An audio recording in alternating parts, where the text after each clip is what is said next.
पति की प्रेमिका घर में तब घुसी जब उसकी पत्नी का प्रसव के बाद का रक्तस्राव अभी थमा भी नहीं था, खून अभी भी मैटरनिटी पैड को लाल कर रहा था। उसने एक लिफाफा निकाला, मेज पर रखा और रूखेपन से कहा, ये 5,000 रुपए पकड़ो और चली जाओ, यहां टिके रहने की जरूरत नहीं। वह नई मां अपने 3 दिन के नवजात बच्चे को गोद में लिए न रोई न कोई जवाब दिया, बस चुपचाप मुड़ गई, जैसे कि सिर झुका लेना ही अपने स्वाभिमान को बचाने का आखिरी तरीका था। लेकिन उसी पल वह औरत जिसे दुनिया की नजरों में ठुकरा दिया गया था, अपने कांपते हाथों और एक ऐसे दिल से एक नई जिंदगी बनाने की शुरुआत कर रही थी जिसके पास खोने के लिए अब कुछ नहीं बचा था। 3 महीने बाद वह आदमी जिसने अपनी पत्नी के ऑपरेशन के टांके सूखने से पहले ही तलाक के कागजों पर दस्तखत कर दिए थे, उसे अपने उस बच्चे के सामने घुटने टेकने पड़े जो अब उसे पहचानता भी नहीं था। आइए सुनते हैं एक माँ की कहानी और उसके उस सफर को जिसने एक आदमी को भरी दुनिया के सामने घुटने टेकने पर मजबूर कर दिया। कृपया लाइक और चैनल को सब्सक्राइब करना न भूलें ताकि आप ऐसी ही अच्छी और दिल को छू लेने वाली कहानियां मिस न करें। कहानी शुरू होती है। उस सुबह हल्की धूप थी।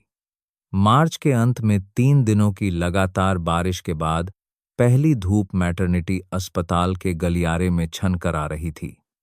गेट के बाहर गुलमोहर के पेड़ पर मौसम की पहली कलियां खिलने लगी थीं। कविता ने अपने बच्चे को गोद में उठा रखा था।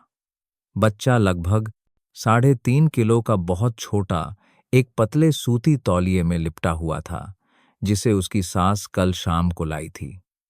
उसके पेट पर ऑपरेशन का घाव अभी भी रिस रहा था।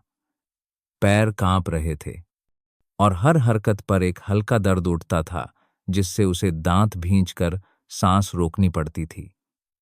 लेकिन कविता फिर भी मुस्कुराने की कोशिश कर रही थी। 6 साल तक हर जगह इलाज करवाने के बाद कश्मीर से लेकर कन्याकुमारी तक, आयुर्वेदिक से लेकर होम्योपैथिक तक कितनी ही बार प्रेगनेंसी टेस्ट की एक लाइन देखकर निराशा हुई थी। आज वह मां बन गई थी। उसका पति रोहन उसे लेने नहीं आया। उसने कहा कि वह एक प्रोजेक्ट फाइनल करने में व्यस्त है और अपनी मां से बच्चे को लाने के लिए कह दिया। कविता ने कुछ नहीं कहा। वह गर्भावस्था के 6ठे महीने से ही उसकी गैरमौजूदगी की आदी हो चुकी थी। पहले काम का बहाना, फिर थकान और फिर तो कोई खबर ही नहीं। लेकिन आज वह कोई शिकायत नहीं करना चाहती थी, उसे बस घर जाना था। अपने बच्चे को उस छोटे से बिस्तर पर लिटाना था जो उनके कमरे में था, जिसे वह कभी अपना घरौंदा मानती थी। टैक्सी गेट के सामने रुकी। सास पहले उतरकर दरवाजा खोलने चली गई। कविता पीछे पीछे चली। बाएं हाथ में बच्चा और दाएं हाथ में दूध और कुछ डायपर वाला कपड़े का थैला। ऊंची दहलीज पार करते हुए उसने दर्द से अपने होंठ भींच लिए।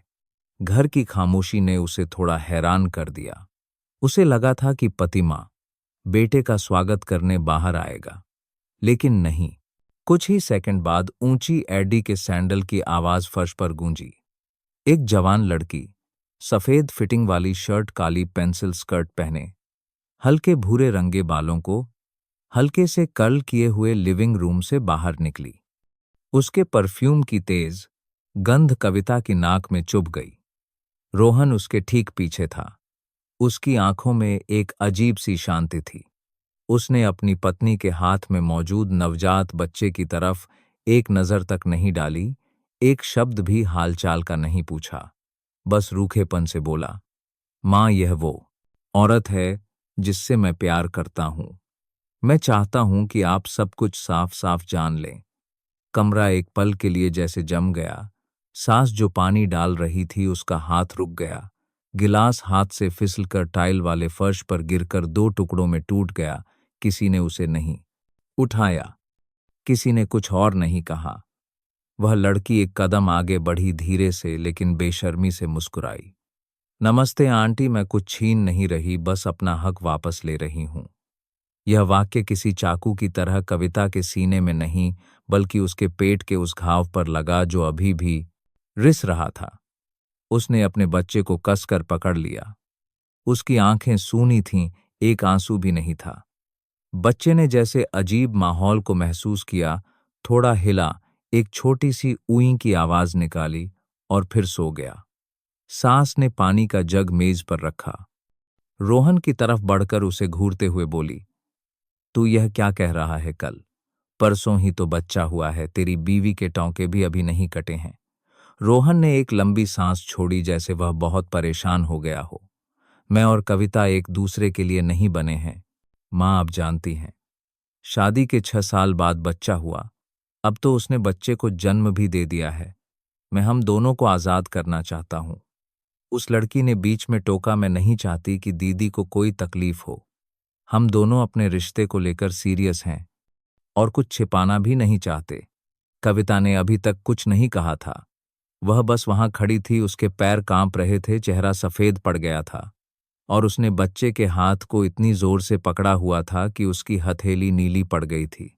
पसीने की एक बूंद उसकी कनपटी से लुढ़क कर गाल पर आ गई, लेकिन उसने उसे नहीं पोंछा।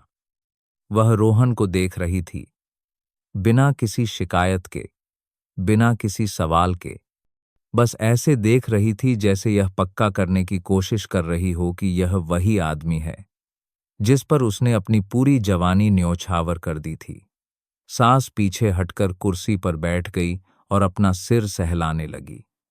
उसके चेहरे पर साफ हैरानी थी, लेकिन गुस्सा नहीं।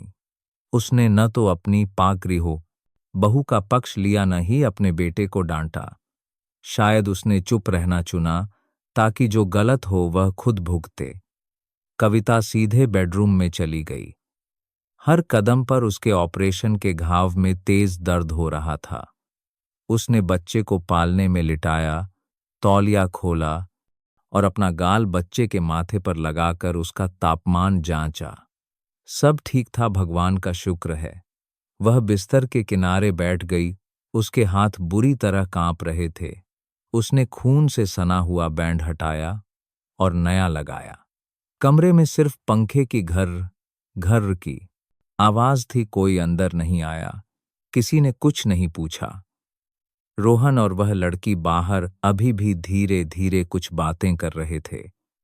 कविता ने सिर झुकाकर अपने बाल संवारे और बच्चे से फुसफुसाकर कहा, कोई बात नहीं बेटा, माँ है ना यहाँ, बाहर लिविंग रूम में।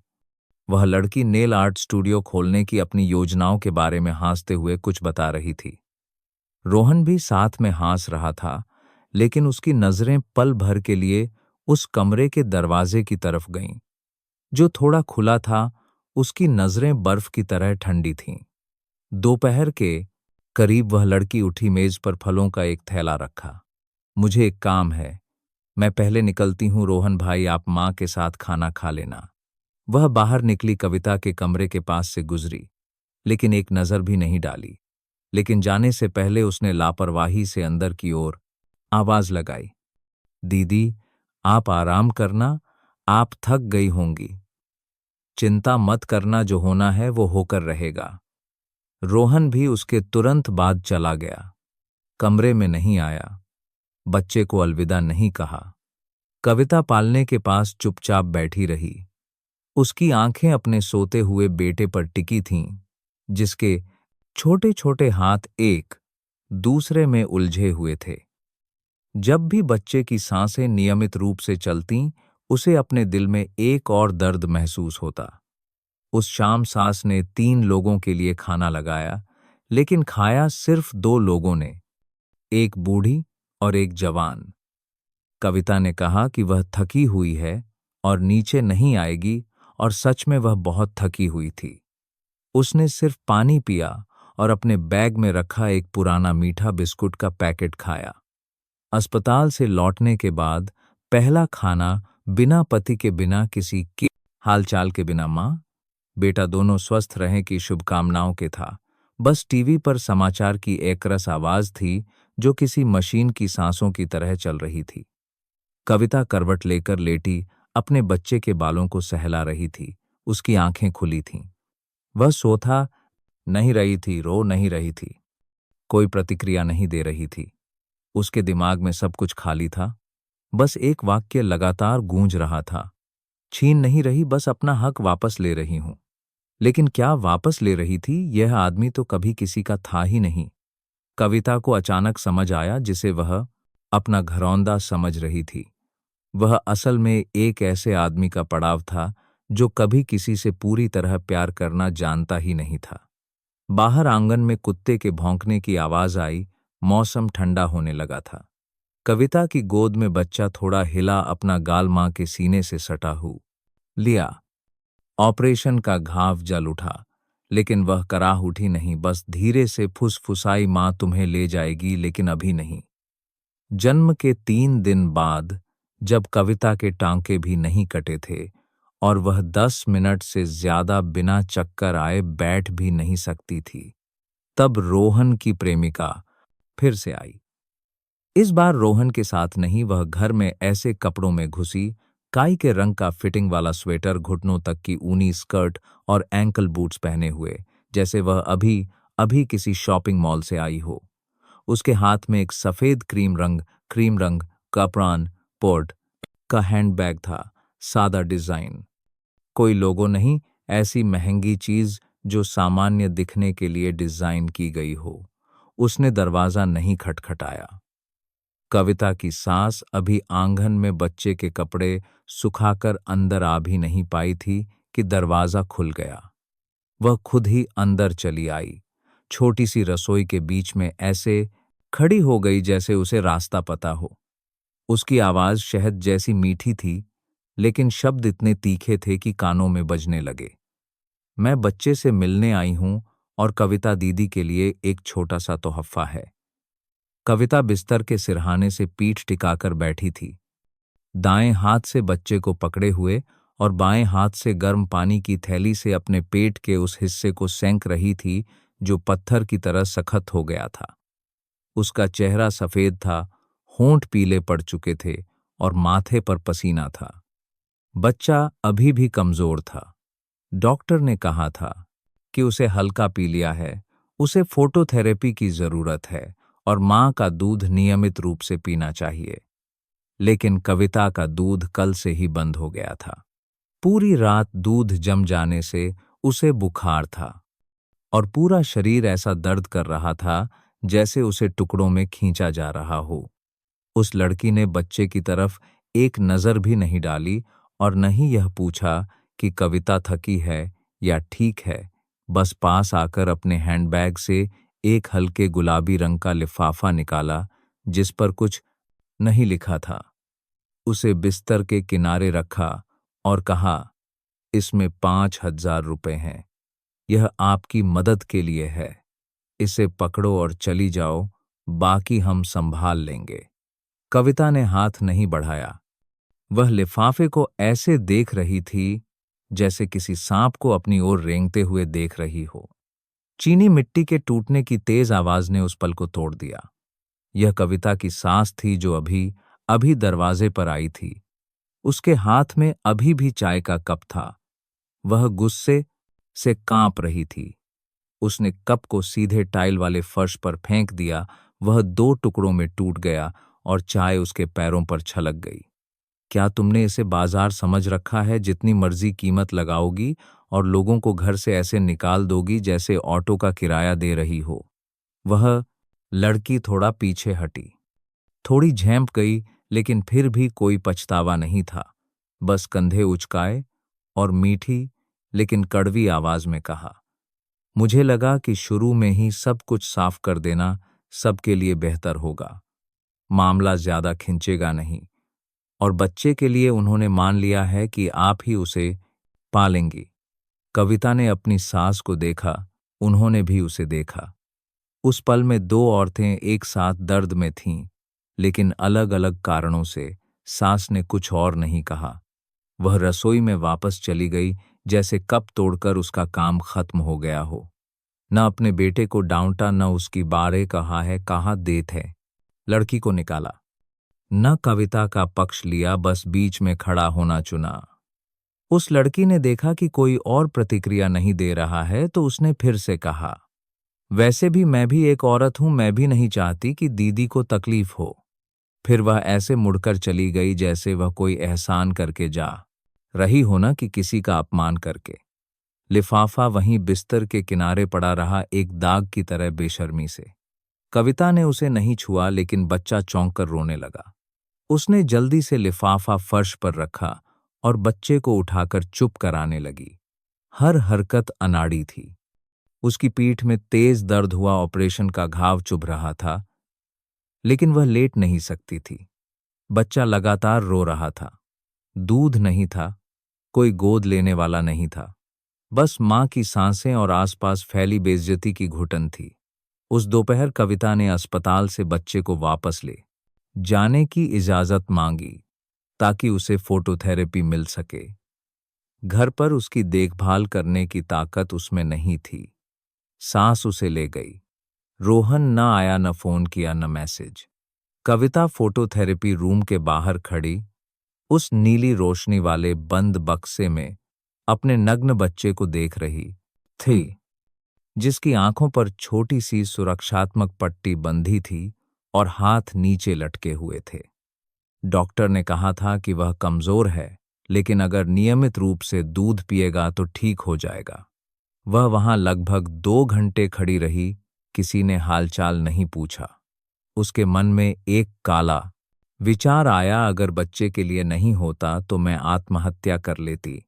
लेकिन बच्चे ने अनजाने में अपना सिर उसकी तरफ घुमाया। भले ही उसकी आंखें बंद थीं, उसकी सांसें घरघरा रही थीं, लेकिन उसके होंठ ऐसे हिल रहे थे जैसे वह कुछ कहना चाहता हो। जन्म के बाद वह पात करनाए पहली बार रो पड़ी, बिना आवाज के, बस आंसू लुढ़कते रहे। वह मुड़कर अस्पताल के गलियारे की दीवार से सट गई, अपना फोन निकाला, नोट्स ऐप खोला, पहला खर्च लिखा। जन्म के बाद पहले हफ्ते का खर्च, बुखार की दवा 68 रुपए, सैनिटरी पैड 2 पैकेट 38 रुपए, दलिया और दूध 45 रुपए, डायपर 86 रुपए, अस्पताल का टैक्सी किराया 100 रुपए। बेइज्जती अभी कीमत तय नहीं। उसने उसे सेव किया और पासवर्ड में बच्चे की जन्मतिथि डाल दी। उस दिन से उसने हर छोटी से छोटी चीज और उन चीजों को भी लिखना शुरू कर दिया जिन्हें पैसे से नहीं मापा जा सकता था। उस शाम घर लौटने पर सास थकी हुई थी और कम बोल रही थी। उसने एक लंबी सांस छोड़ी, बच्चे को पी लिया है फॉर्मूला, दूध से उसका वजन नहीं बढ़ेगा। कविता ने सिर हिलाया। मन में सोचा, मुझे दूध लाना ही होगा, चाहे कितना भी दर्द हो, चाहे निप्पल फट जाएं, चाहे कोई मदद करने वाला न हो, किसी को काम पर रखने के पैसे न हों और बच्चे को कहीं भेज भी नहीं सकती। रसोई में उस लड़की का लाया हुआ फलों का थैला अभी भी वैसे ही रखा था। कविता ने थैला उठाया और बाहर गली में कबाड़ी वाली को दे दिया। फिर हाथ धोकर कंप्यूटर चालू किया और अपना ड्राइंग सॉफ्टवेयर खोला। पुरानी ड्राइंग अभी भी अधूरी पड़ी थी। कांच की ईंटें, रोशनी, छत की ढलान और एक ऐसी रसोई जिसमें इतनी धूप आती हो कि वहां तोरई की बेल लटकाई जा सके। उसने उस ड्राइंग को बहुत देर तक देखा और फिर एक नई फाइल खोली। प्रोजेक्ट का नाम, वह घर जहां से कोई नहीं निकालता। उस सुबह बारिश हो रही थी, वसंत की रिमझिम बारिश। आधी रात से लेकर तब तक होती रही जब तक पास के मंदिर की आरती की तीसरी घंटी नहीं बजी। कविता ने अभी अभी बच्चे को दिन का पहला दूध पिलाकर नीचे रखा था। उसे अभी भी हल्का बुखार था और ठंडे पसीने से उसकी पीठ की कमीज भीग गई थी। वह अभी अपने सूजे हुए स्तनों को धीरे धीरे सहला रही थी और सेंकने के लिए गर्म पानी ढूंढ ही रही थी कि उसने बाहर आंगन में एक जानी पहचानी मोटरसाइकिल के रुकने की आवाज सुनी। रोहन अंदर आया। उसने रेनकोट नहीं उतारा और न ही कुछ बोला। उसके हाथ में एक फाइल थी जिसे धातु की क्लिप से मोड़ा गया था और कवर के किनारे से एक नीले रंग का बॉल पेन झांक रहा था। उसने वह सब बिस्तर के पास लकड़ी की मेज पर रख दिया।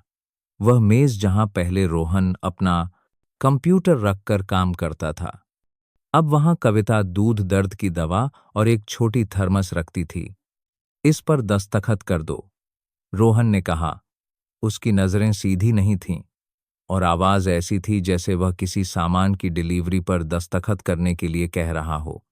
कविता मुड़ी, उसका हाथ अभी भी उसके सीने पर था और उसकी सांसें थोड़ी रुक रुक कर चल रही थीं।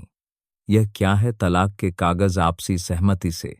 उसे एक स्पष्ट पहचान चाहिए। मैं इसे और लंबा नहीं खींचना चाहता।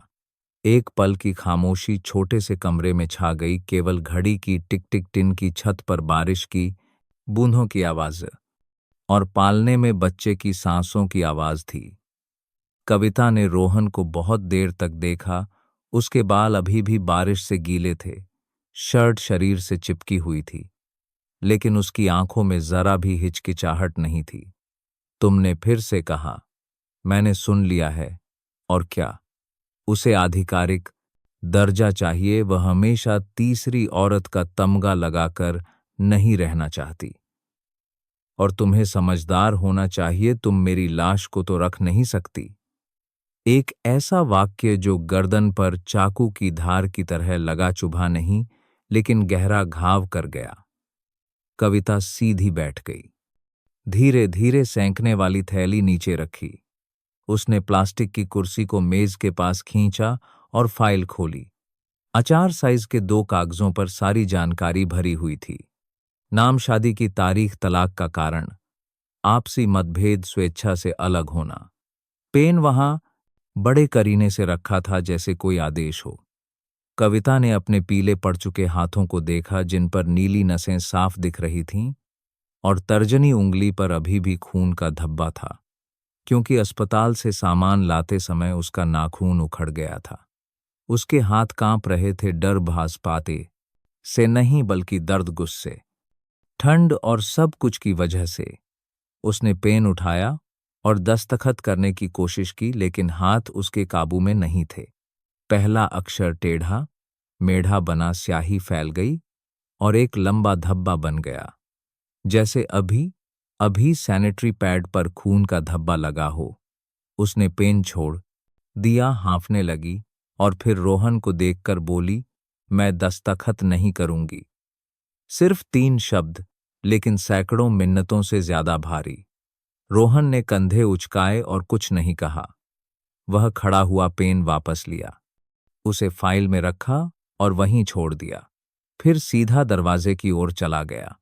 ओझल होने से पहले उसने बस एक उदासीन वाक्य फेंका, तुम्हारी मर्जी, लेकिन मेरी सहन शक्ति खत्म हो चुकी है। दरवाजा बंद हो गया। आवाज नहीं हुई, लेकिन दिल में एक गूंज छोड़ गया। कविता वहां कुछ और मिनट बैठी रही।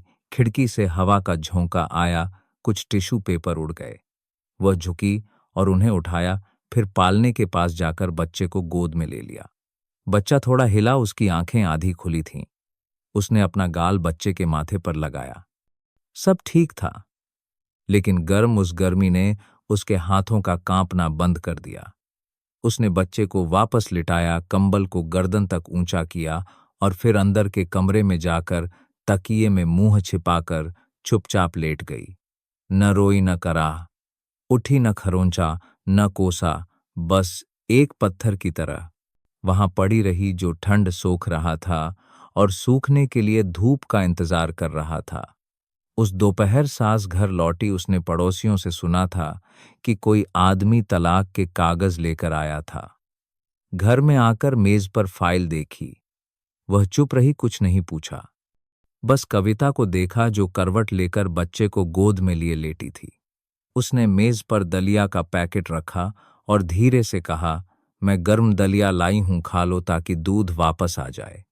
कविता उठकर बैठी, सांस की तरह धीमी आवाज में कहा, मुझे भूख नहीं है, आप वहीं रहने दीजिए। सास ने जोर नहीं दिया, बस मेज को ठीक से साफ किया और फिर बरामदे में बैठकर अपने बाल संवारने लगी। उस औरत की आंखों में मां होने और एक इंसान होने के बीच एक जंग चल रही थी। शाम को बारिश रुक गई, धूप नहीं थी, लेकिन आसमान साफ हो रहा था। कविता ने फोन खोला। रोहन का कोई मैसेज नहीं था, कोई माफीनामा नहीं, बच्चे का हालचाल नहीं, एक डॉट भी नहीं। उसने फिर से नोट्स ऐप खोला, सूची में दूसरी पंक्ति जोड़ी गई। प्रसव के बाद पत्नी के सामने रखे गए तलाक के कागज। कारण नई को आधिकारिक दर्जा चाहिए। चोट का कोई हिसाब नहीं, दस्तखत नहीं कर पाई, लेकिन दिल टूट चुका है। जिस दिन से रोहन तलाक के कागज लेकर आया और चला गया, उस छोटे से घर में सिर्फ 3 लोग रह गए थे, सास, कविता और पालने में पड़ा एक नन्हा बच्चा। घर का माहौल पहले की तरह तनावपूर्ण नहीं था, लेकिन ठंडा था। इतना ठंडा जैसे बारिश के मौसम में रसोई में कभी चूल्हा न जला हो ठंडा, क्योंकि हर कोई खुद में सिमटा हुआ था, एक दूसरे से टकराने से बच रहा था। उंडी क्लेस के साज स्वास बोरधही वाजाज स्वार बूढ़ शोर में सवालों को छूने से बच रहा था, जिनका कोई जवाब नहीं था। सास पहले की तरह ही अपनी दिनचर्या में लगी रही। वह सुबह 5 बजे उठकर आंगन साफ करती, पानी गर्म करती, खाना बनाती। उसका सुबह का नाश्ता रागी का दलिया और नमक होता। दोपहर में उबला अंडा, उबली सब्जियां और कभी कभी सूखी मछली का एक टुकड़ा। खाना लेकर वह अकेले बरामदे में बैठकर खाती। वह कविता से नहीं पूछती थी कि उसने खाना खाया या नहीं, और न ही उसे साथ खाने के लिए बुलाती। लेकिन वह दरवाजा बंद भी नहीं करती थी। किसी चीज पर कोई रोक टोक नहीं थी। कविता ऊपर कमरे में लेटी रहती, करवट बदलने पर पेट में दर्द की लहर उठती। बच्चा रुक कर सोता, कुछ मिनट दूध पीता और फिर उगल देता। उसकी दर्द की दवा कल ही खत्म हो गई थी, लेकिन उसमें किसी से मंगवाने की हिम्मत नहीं थी। किसी ने नहीं, हिम्मत में ही थी। दर्द पूछा कि उसके पास दवा है या नहीं। किसी को याद नहीं था कि प्रसव के बाद बहुत सी चीजों से परहेज करना पड़ता है। उस दोपहर जन्म के बाद पहली बार कविता ने खुद बाहर जाकर खाने का सामान खरीदने का फैसला किया। उसने अपने बैग से पुराना बटुआ निकाला, उसे खोला। उसमें सिर्फ कुछ छोटे नोट थे, जिन्हें उसने गर्भावस्था के दौरान आपातकाल के लिए बचाकर रखा था। 200 रुपए का एक पुराना नोट और एक कागज का टुकड़ा जिस पर उसी की लिखावट थी, अभी भी वहां था। खर्च मत करना, अचानक दर्द होने पर काम आएगा। कविता ने उसमें से 50 का एक नोट निकाला, उसे मोड़ा, सावधानी से अपनी जेब में रखा और पेट पकड़कर एक एक कदम सीढ़ियों से नीचे उतरी।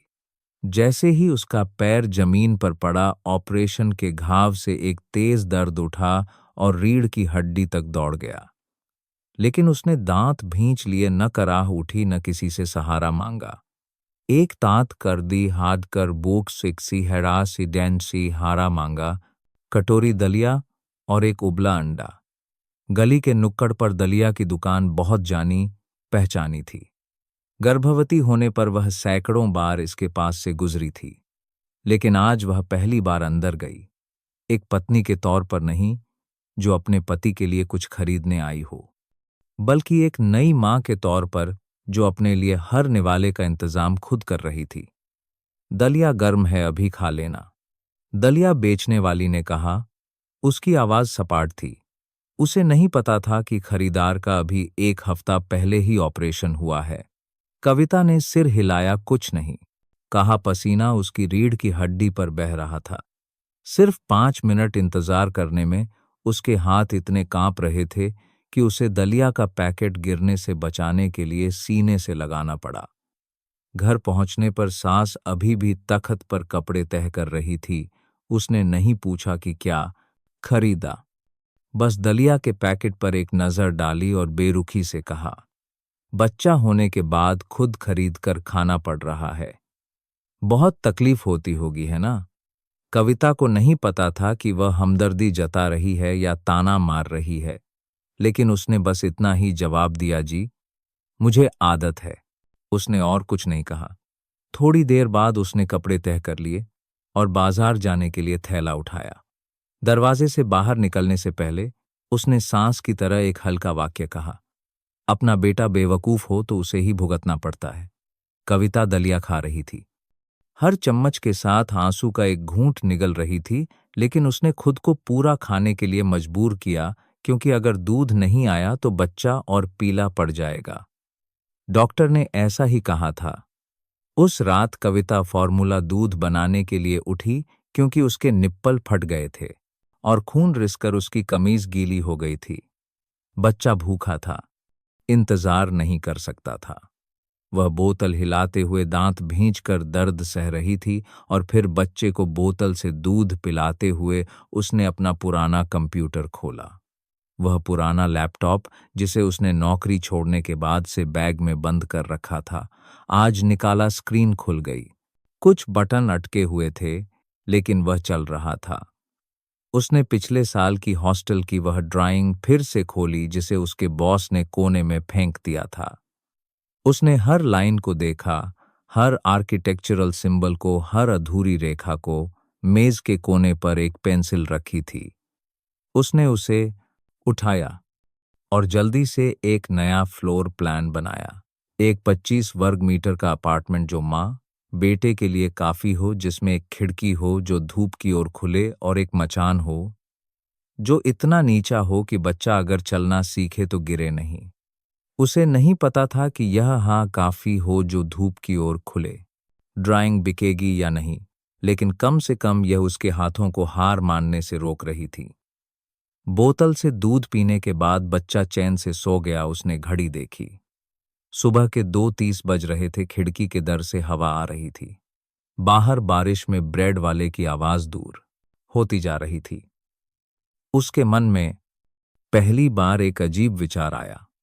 अगर मैं खड़ी नहीं हुई तो मेरे बच्चे को उसके बाप जैसे लोगों से कौन बचाएगा? 5 साल पहले जब वह एक आर्किटेक्ट कविता शर्मा थी, वह कंपनी में अकेली थी जिसे छात्रों के लिए मिनिमलिस्टिक आरामदायक लेकिन किफ़ायती हॉस्टल की एक श्रृंखला डिज़ाइन करने का काम सौंपा गया था। उस समय उसका कोई बच्चा नहीं था। उसने शादी करने के बारे में नहीं सोचा था। उसके दिमाग में सिर्फ floor plan, ventilation pipe, fire safety standard और न्यूट्रल कलर स्कीम थे। रेंडरिंग टीम के साथ रातें जागना, ग्राहकों द्वारा बहुत फेमिनिन कहकर खारिज किया जाना, सब कुछ बीत गया। गर्भवती होने के कारण काम से अस्थायी रूप से दूर होने से पहले उसका आखिरी प्रोजेक्ट एक 3 मंजिला हॉस्टल की ड्राइंग थी जिसे उसके बॉस ने सीधे खारिज कर दिया था। आइडिया अच्छा है लेकिन बाजार के हिसाब से नहीं। उसने उस फाइल को प्रिंट करके एक नारंगी रंग की हार्ड कवर फाइल में रखा था जिस पर लिखा था, इस्तेमाल न किया गया आइडिया फेंकना मत। और अब आधी रात को एक तंग नम कमरे में, जहां उसका नवजात बच्चा बगल में सो रहा था, उसने उसे बाहर निकाला। कागज के कोनों पर धूल जमी थी। स्याही का रंग थोड़ा फीका पड़ गया था, लेकिन रेखाएं अभी भी सीधी थीं, अनुपात अभी भी सही था। फाइल के कवर पर रोहन की लाल कलम की लिखावट अभी भी थी। जिस दिन उसने प्रेजेंटेशन बोर्ड तैयार करने में उसकी मदद की थी, वह लिखावट अब धुंधली हो गई थी, पढ़ी नहीं जा सकती थी, लेकिन यादें अभी भी ताज़ा थीं। उसने चुपचाप ड्राइंग में बदलाव किए। जो सीढ़ियां पहले जल्दबाजी में बनाई गई थीं, अब उन्हें धीरे धीरे ज्यादा विस्तार से ठीक किया गया। उसने प्राकृतिक रोशनी जोड़ी, कॉमन टॉयलेट को फिर से डिजाइन किया और उस भड़कीली सजावटी जाली को हटा दिया जो उसके पुराने बॉस को पसंद नहीं थी। थकान से उसके हाथ कांप रहे थे, नींद की कमी से आंखें धुंधली थीं, लेकिन वह सुबह तक कंप्यूटर के पास बैठी रही। सुबह 6:40 पर फोन की घंटी बजी। यह आरती थी, उसकी पुरानी यूनिवर्सिटी की दोस्त, जिसने कभी कहा था, जब मैं अपनी कंपनी खोलूंगी तो सबसे पहले तुम्हें ही बुलाऊंगी। आरती ने मैसेज किया, जो भी ड्राइंग तेरे बॉस ने रिजेक्ट की थी वो भेज। मुझे एक पुराने हॉस्टल को जल्दी से रेनोवेट करवाना है। कविता को लगा जैसे उसे किसी गहरे पानी के गड्ढे से बाहर खींच लिया गया हो। फाइल का नाम बदलने का समय नहीं था, टेम्पलेट ठीक करने का समय नहीं था। उसने वही ड्राइंग अटैच की जिसे उसने रात भर में ठीक किया था, सेंड दबाया और फिर स्क्रीन को देखती रही। उसका दिल वैसे ही धड़क रहा था जैसे 3 साल की बांझपन के बाद पहली बार अल्ट्रासाउंड का इंतजार करते हुए धड़कता है। सुबह 9:00 फोन पर बैंक से एक मैसेज आया, आपके खाते में 20,000 जमा किए गए हैं। भुगतान का विवरण, हॉस्टल प्रोजेक्ट डिजाइन शुल्क। वह बिना आवाज के रो पड़ी, बस घुटनों पर सिर रखकर झुक गई। उसके दोनों हाथ पालने में सो रहे बच्चे को घेरे हुए थे। उसके आंसू उसकी जांघ पर बह रहे थे और उस पुराने पीले तौलिए पर टपक रहे थे जिसमें बच्चा लिपटा था। आरती का मैसेज कुछ मिनट बाद आया। दीदी, मैंने ड्राइंग के पैसे उस विश्वास के बराबर चुकाए हैं जो तुमने अभी भी बनाए रखा है। उसने उस मैसेज को सेव कर लिया, उसे स्टार किया और उसका नाम रखा पुनर्जन्म। महीनों बाद पहली बार उसने अपना बैंक खाता खोला, जो कभी खाली था, जिसमें सिर्फ मेंटेनेंस चार्ज कटता था। अब उसमें 20,000 रुपए थे। ज्यादा नहीं, लेकिन जन्म के बाद पहली बार उसने अपने सीखे हुए हुनर से, अपने दिमाग से पैसे कमाए थे। किसी से मांगे नहीं, किसी से उधार नहीं लिए, बिना बेइज्जती के, बिना सिर झुकाए। दोपहर में कविता गली के नुक्कड़ की किराने की दुकान पर गई और अपने बच्चे के लिए एक बेहतर क्वालिटी का दूध का डिब्बा खरीदा। सास ने देखा और पूछा, पैसे कहाँ से आए? उसने धीरे से जवाब दिया, मैंने अपनी पुरानी ड्राइंग ठीक करके एक दोस्त को भेजी थी, उसके पैसे हैं। उन्होंने कुछ नहीं कहा, बस दूध के डिब्बे को देखा और फिर बच्चे को। थोड़ी देर बाद वह रसोई में चली गईं। इस बार हमेशा की तरह कुछ बड़बड़ाई नहीं। उस रात पहली बार कविता ने अपनी सास के साथ खाना खाया। दोनों ने कुछ नहीं कहा, बस चुपचाप एक एक निवाला खाते रहे। लेकिन खाने की मेज पर उसने देखा कि उसकी कटोरी में एक उबला हुआ अंडा पहले से रखा हुआ था। जब बच्चा सो गया तो वह आरती को धन्यवाद का ईमेल लिखने बैठी और फिर कंप्यूटर पर एक नया फोल्डर बनाया। नया प्रोजेक्ट कविता शर्मा। महीनों बाद पहली बार उसका नाम सबसे आगे रखा गया था। किसी की पत्नी नहीं, किसी की बहू नहीं, सिर्फ वह खुद। दोपहर में बारिश नहीं हुई, लेकिन आंगन अभी भी गीला था। हवा में उमस और घुटन थी, ठीक उसी तरह जैसे घर के अंदर का माहौल था। 3 लोग चुपचाप एक साथ रह रहे थे, लेकिन कोई किसी की तरफ नहीं देख रहा था। कविता ने अभी अभी बच्चे को दूध पिलाया था और उसे सुला रही थी कि बाहर गली में जानी पहचानी मोटरसाइकिल की आवाज रुकी। पहिया एक झटके से रुका, स्टैंड लगा और सीमेंट के फर्श पर जूतों की खटखट की आवाज हर कदम पर आ रही थी। सिर्फ उस आवाज से ही वह जान गई कि रोहन वापस आ गया है। लगभग एक हफ्ते तक गायब रहने के बाद आज वह बिना बताए, बिना कोई खबर दिए वापस आया था। लोहे का दरवाजा धड़ाम से खुला और चप्पलों की घिसटने की आवाज ने रसोई में चावल धो रही सास को भी रोक दिया। रोहन सीधे घर के बीच में आया। उसने मास्क नहीं उतारा और न ही आसपास देखा। उसके हाथ में एक गंदा पॉलीथिन बैग था जिसका मुंह कसकर बौंधा हुआ था। उसके अंदर एक सस्ता दूध का डिब्बा और सबसे छोटे साइज का डायपर का एक पैकेट था। उसने वह थैला मेज पर ऐसे फेंका जैसे कोई जिम्मेदारी फेंक रहा हो और कुछ नहीं। ये लो दूध और डायपर के पैसे। जब खत्म हो जाए तो खुद खरीद लेना। मुझे यह मैसेज मत करना कि बच्चे को दूध नहीं मिल रहा है। उसकी आवाज रूखी थी, उसमें जरा भी परवाह नहीं थी। कविता अभी भी कमरे के दरवाजे पर खड़ी थी, बच्चे को गोद में लिए। बच्चा सो रहा था, उसके होंठों पर अभी भी दूध लगा था और उसने मां की कमीज का कॉलर पकड़ रखा था।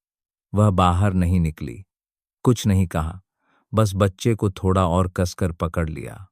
उसकी आंखें रोहन को देख रही थीं, शांत जैसे किसी सूखे तालाब में ठहरा हुआ पानी। रोहन ने उसे चुप्पा रहा है देखा तो गुस्सा हो गया। वह तेजी से मुड़ा और उसकी तरफ उंगली उठाकर बोला, तुम खुद को बहुत महान समझती हो, है ना? फ्रीलांस काम करके थोड़े पैसे कमा लिए तो सिर उठाने लगी हो। मेरी माँ के बिना 1 महीना बच्चे को पालकर देखो जी पाओगी क्या? सास रसोई से बाहर आई, कुछ कहने वाली थी, लेकिन जब रोहन उसकी तरफ मुड़ा तो वह चुप हो गई।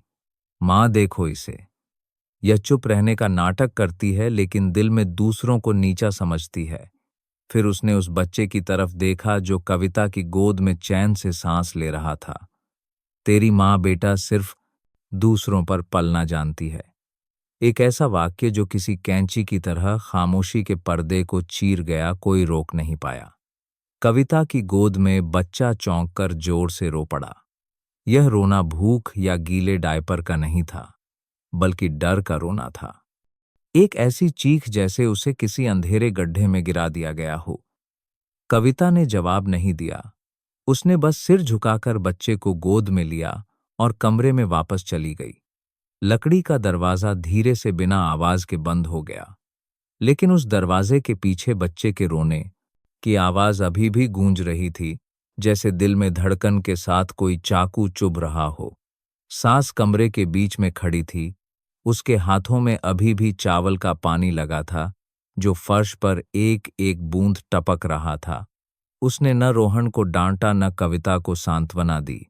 उसका पूछता था, चेहरा ढीला पड़ गया। उसकी आंखें मेज पर तिरछे पड़े, उस सस्ते दूध के थैले को देख रही थीं। फिर उसने एक लंबी सांस छोड़ी। तुम दोनों को जैसे जीना है जियो। मैं बूढ़ी हो गई हूं और बोझ नहीं उठा सकती। रोहन कुर्सी पर धम से बैठ गया, फोन निकालकर स्क्रॉल करने लगा, लेकिन स्क्रीन सिर्फ एक बहाना थी बचने का। उसके हाथ हल्के से कांप रहे थे।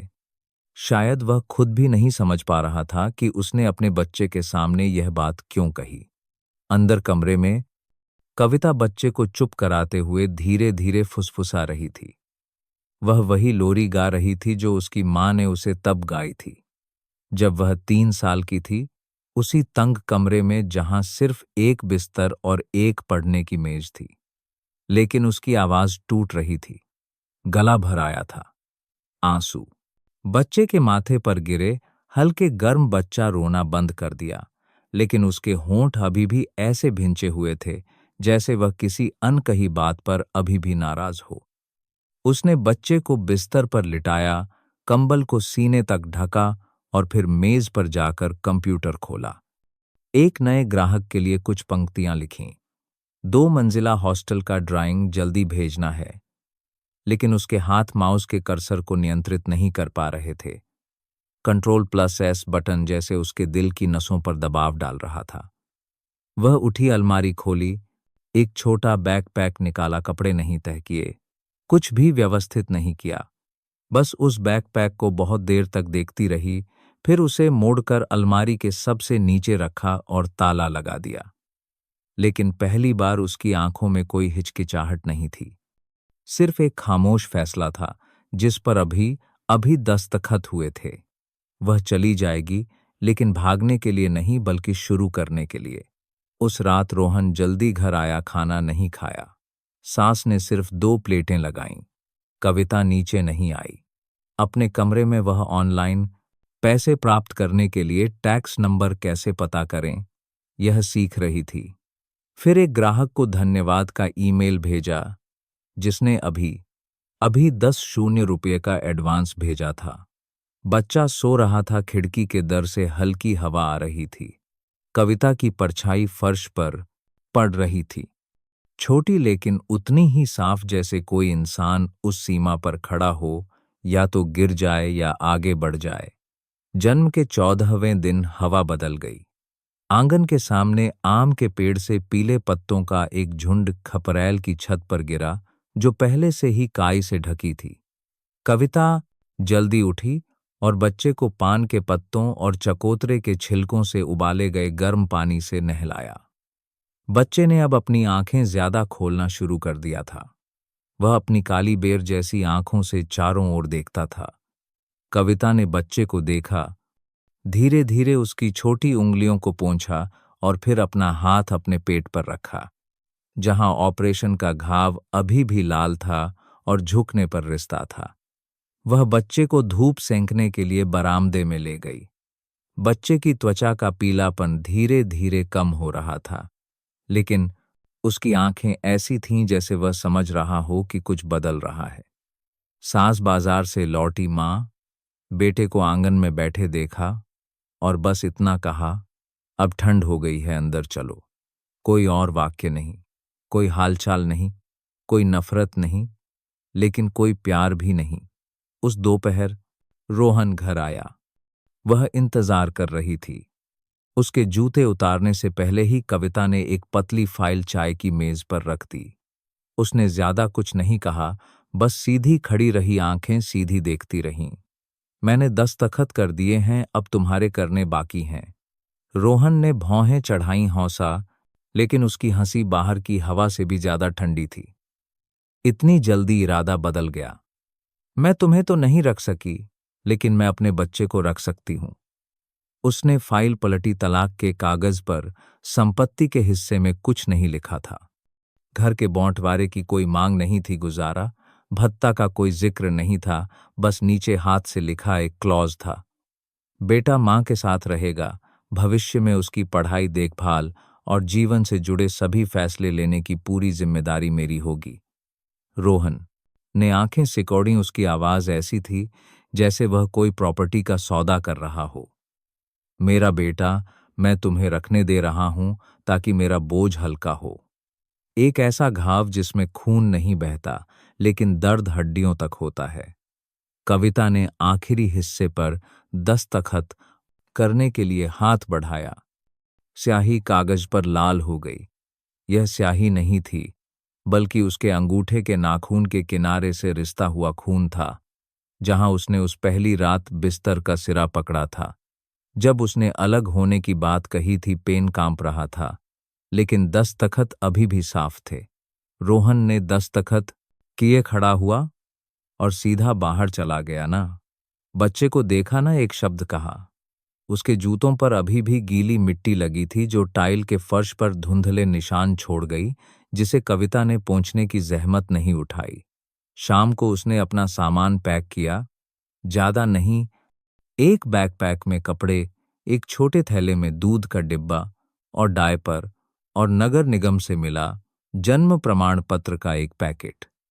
पुराना लैपटॉप एक तौलिए में लपेटकर सामान के बीच में रखा गया था, जैसे वह उसकी सबसे बड़ी बची हुई संपत्ति हो। सांस रसोई से ऊपर की ओर देख रही थी।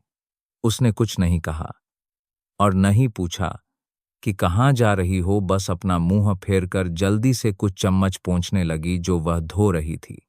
पानी की बूंदें स्टील के टब में टप टप गिर रही थीं और बैकपैक के लॉक की खट की आवाज में मिल रही थीं, जो ऐसा लग रहा था जैसे कोई टूटी हुई शादी के आखिरी बंधन को कस रहा हो। रात के लगभग 11 बजे कविता बच्चे को गोद में लेकर गेट से बाहर निकली। वह दिन के उजाले में नहीं जाना चाहती थी। नहीं चाहती थी कि कोई उसे देखे। नहीं चाहती थी कि कोई पूछे, क्या हुआ? वह कहाँ है? या इससे भी बुरा, कोई दया भरी नजर, कोई विदा करने वाला नहीं था, कोई परछाई भी नहीं। लोहे का गेट बस एक चर्र की आवाज के साथ बंद हो गया, जैसे पहले था। उस रात कविता ने एक बाइक टैक्सी बुक की, एक बूढ़े ड्राइवर के पीछे बैठकर, बच्चे को सीने से लगाए। बच्चा चैन से सो रहा था। उसकी हल्की सांसें मां की गर्दन पर महसूस हो रही थीं। ठंडी हवा उसकी कमीज के अंदर घुस रही थी, रीढ़ की हड्डी तक पहुंच रही थी, लेकिन उसे ठंड नहीं लग रही थी। उसके दिमाग में अंकों की पंक्तियां, ड्राइंग, ग्राहकों के साथ मीटिंग का शेड्यूल ऐसे चल रहा था जैसे कोई नया ऑपरेटिंग सिस्टम चल रहा हो, सिर्फ जीने के लिए नहीं, बल्कि सच में जीने के लिए। उसने बाजार के पास एक रिहायशी इलाके में एक छोटा सा कमरा किराए पर लिया, जहां आरती ने कभी बताया था। एक कमरा जो 10 वर्ग मीटर से भी कम था, जिसमें एक मचान, अलग टॉयलेट और एक खिड़की थी, जो सुबह की रोशनी पाने के लिए काफी थी। जब उसने बच्चे को मकान मालिक से उधार लिए पुराने गद्दे पर लिटाया, तो वह बगल में बैठकर पीली पड़ चुकी छत को देखकर एक गहरी सांस ली। उसने आरती को मैसेज किया, मैं आधिकारिक तौर पर सिंगल और आजाद हूं। दूसरी तरफ से लगभग तुरंत जवाब आया, तुझे किसी से बेहतर होने की जरूरत नहीं है, बस खुद के साथ अन्याय न करना, यही काफी है। कविता ने फोन नीचे रखा, बच्चे पर कंबल डाला। उस छोटे से चेहरे को देखकर, जिसकी नींद अभी पूरी नहीं हुई थी, वह धीरे से फुसफुसाई, तुम ही एकमात्र कारण हो कि माँ ने बाहर निकलने का फैसला किया, और तुम ही वह कारण होगे कि माँ कभी वापस नहीं लौटेगी। वह मचान वाला कमरा एक छोटी घुमावदार गली में था जो सुबह के बाजार के पीछे थी। दीवारें पीली पड़ चुकी थीं।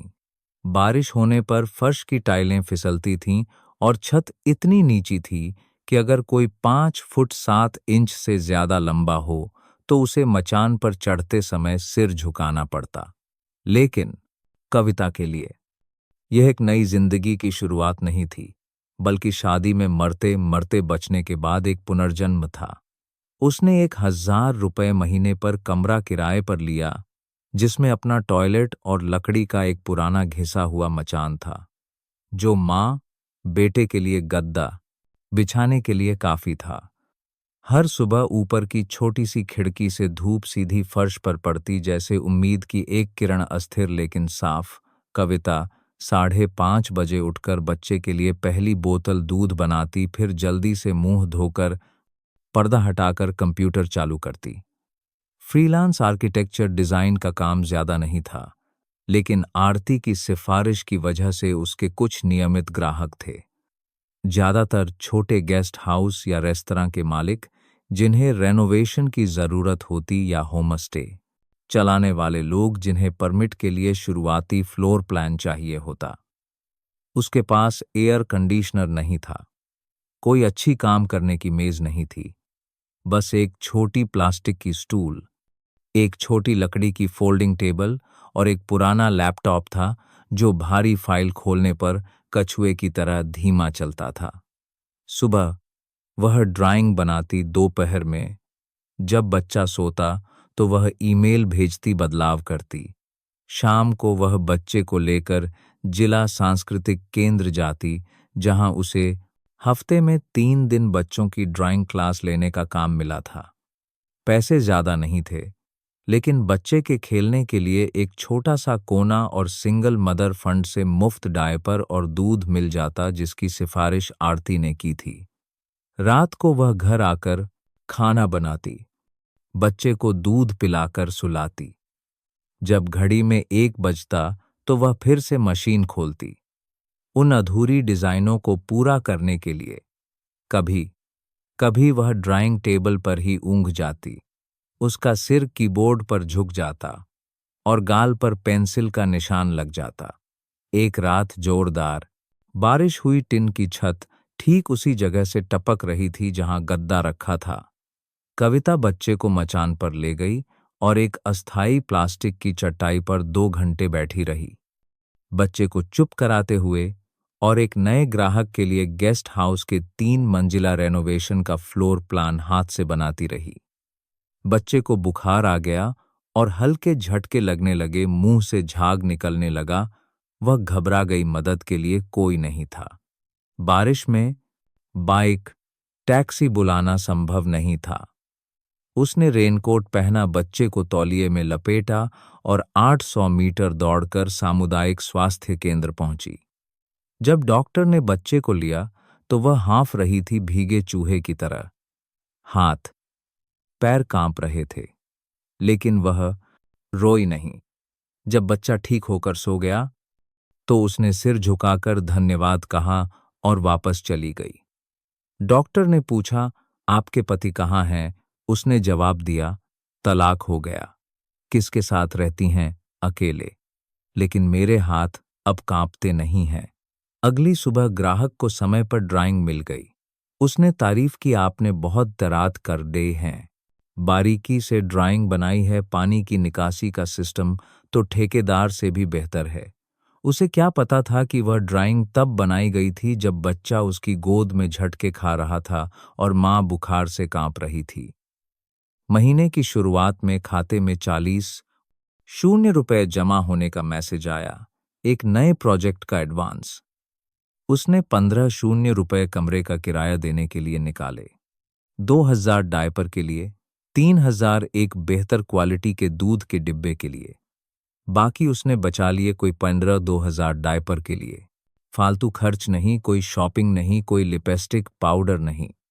मकान मालिक ने पूछा, आप ऐसा क्या काम करती हैं जो घर से कम ही निकलती हैं। फ्रीलांस आर्किटेक्ट हूं। ओह, ऐसा है क्या? सुनने में तो बड़ा शानदार लगता है। जी, बस आजाद हूं अंकल। शानदार है या नहीं, यह तो अभी दूर की बात है।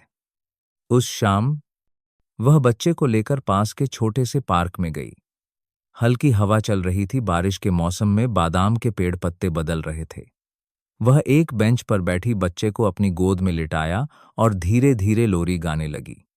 दूसरी तरफ एक और युवा माँ ने मुड़कर पूछा, अरे आपके पति आपके साथ खेलने नहीं आए? कविता ने सिर नहीं उठाया। उसने धीरे से जवाब दिया, नहीं दीदी, मैं अकेली ही हूं, लेकिन मेरे हाथ अब कांपते नहीं हैं।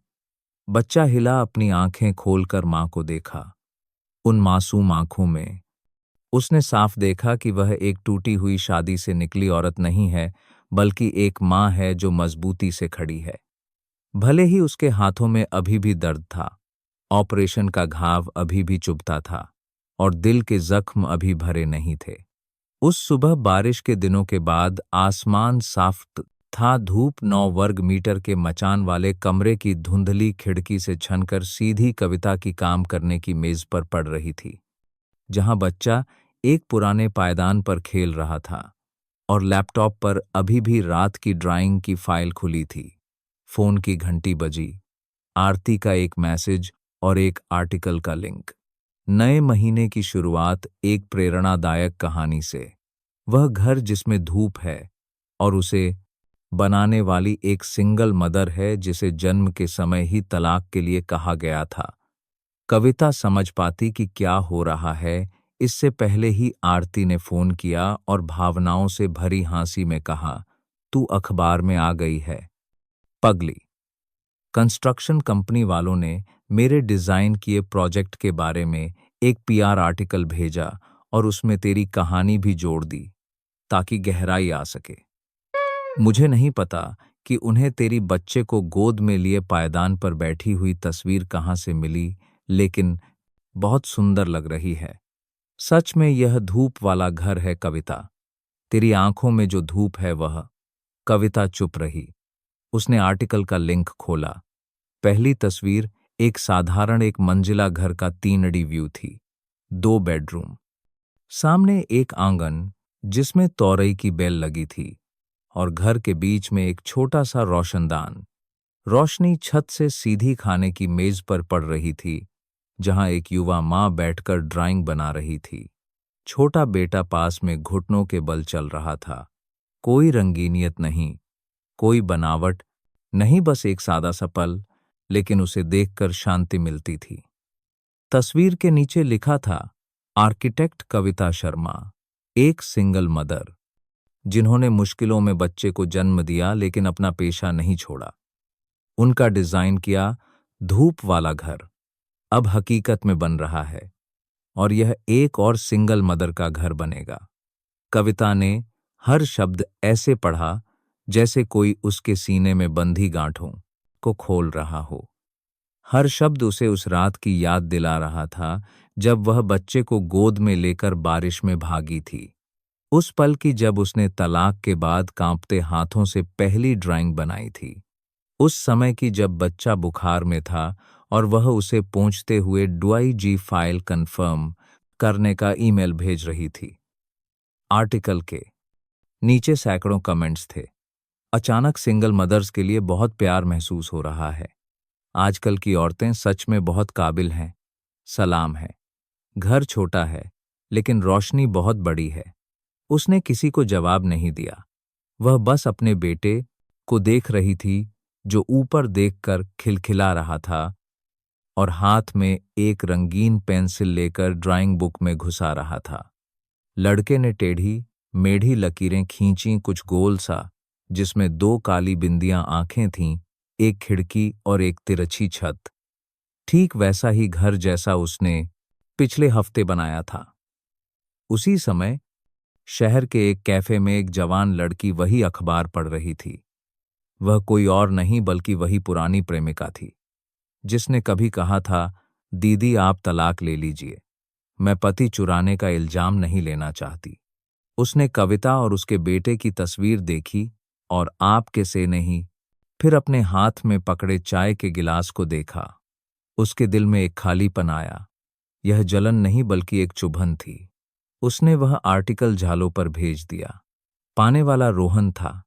साथ में एक छोटा सा मैसेज था। मुझसे गलती हुई थी। रोहन एक नम तंग कमरे में बैठा था।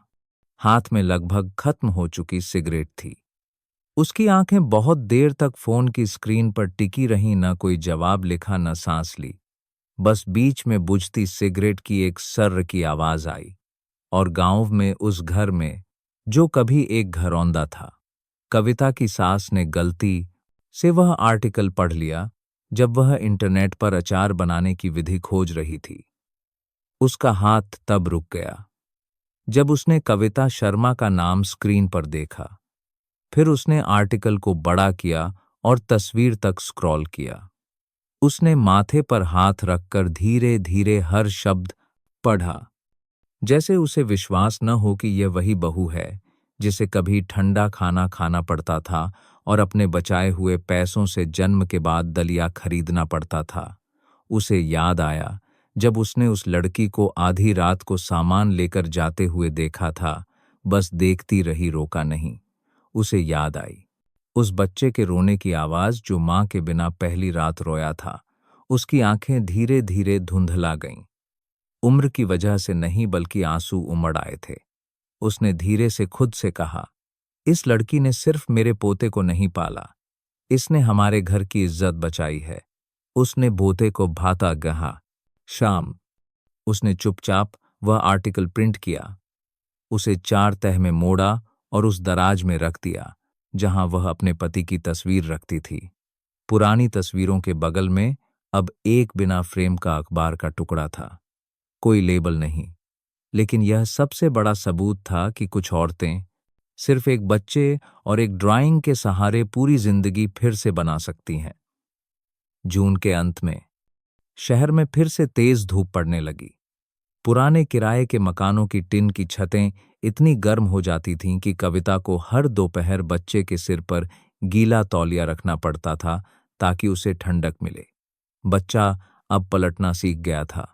उसकी आंखें चमकती थीं और मुंह हमेशा ऐसे चलता रहता था जैसे वह कुछ कहना चाहता हो।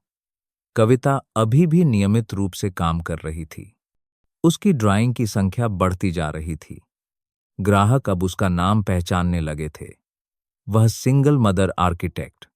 लोग अभी भी जालों पर उसका नंबर भेजते समय एक दूसरे को बताते थे। पहले छोटे गेस्ट हाउस के प्रोजेक्ट से शुरू होकर ग्राहकों ने उसे एक बड़े प्रोजेक्ट के लिए सिफारिश की। शहर के बाहर एक दो मुंह वाले कैफे को मिनी होमस्टे के साथ रेनोवेट करना। एक युवा मालिक जो पहले टेक्नोलॉजी सेक्टर में था, कैफे रिट्रीट मॉडल में निवेश करना चाहता था और उसे उद्घाटन के लिए जल्दी से रेनोवेशन की ड्राइंग चाहिए थी। उसने पूछा, क्या आप रात में ड्राइंग बना सकती हैं? कविता ने जवाब दिया, मैं तब ड्राइंग बनाती हूँ जब मेरा बच्चा सोता है, और मेरा बच्चा रात 1 बजे सोता है और सुबह 4 बजे उठता है तो शायद हो जाएगा। सिर्फ 1 हफ्ते में उसने शुरुआती drawing 3D view, functional floor plan और एक शुरुआती बिल ऑफ क्वांटिटी तैयार की और फाइल को ड्राइव पर सावधानीपूर्वक नोट्स के साथ भेजा। ग्राहक ने उसे प्राप्त किया और बिना किसी बदलाव के तुरंत मंजूर कर लिया। एक सुबह जब कविता बच्चे के लिए रंगीन पेंसिलों का डिब्बा ठीक कर रही थी तो बैंक से एक मैसेज आया, खाते में एक 50 रुपए जमा किए गए हैं।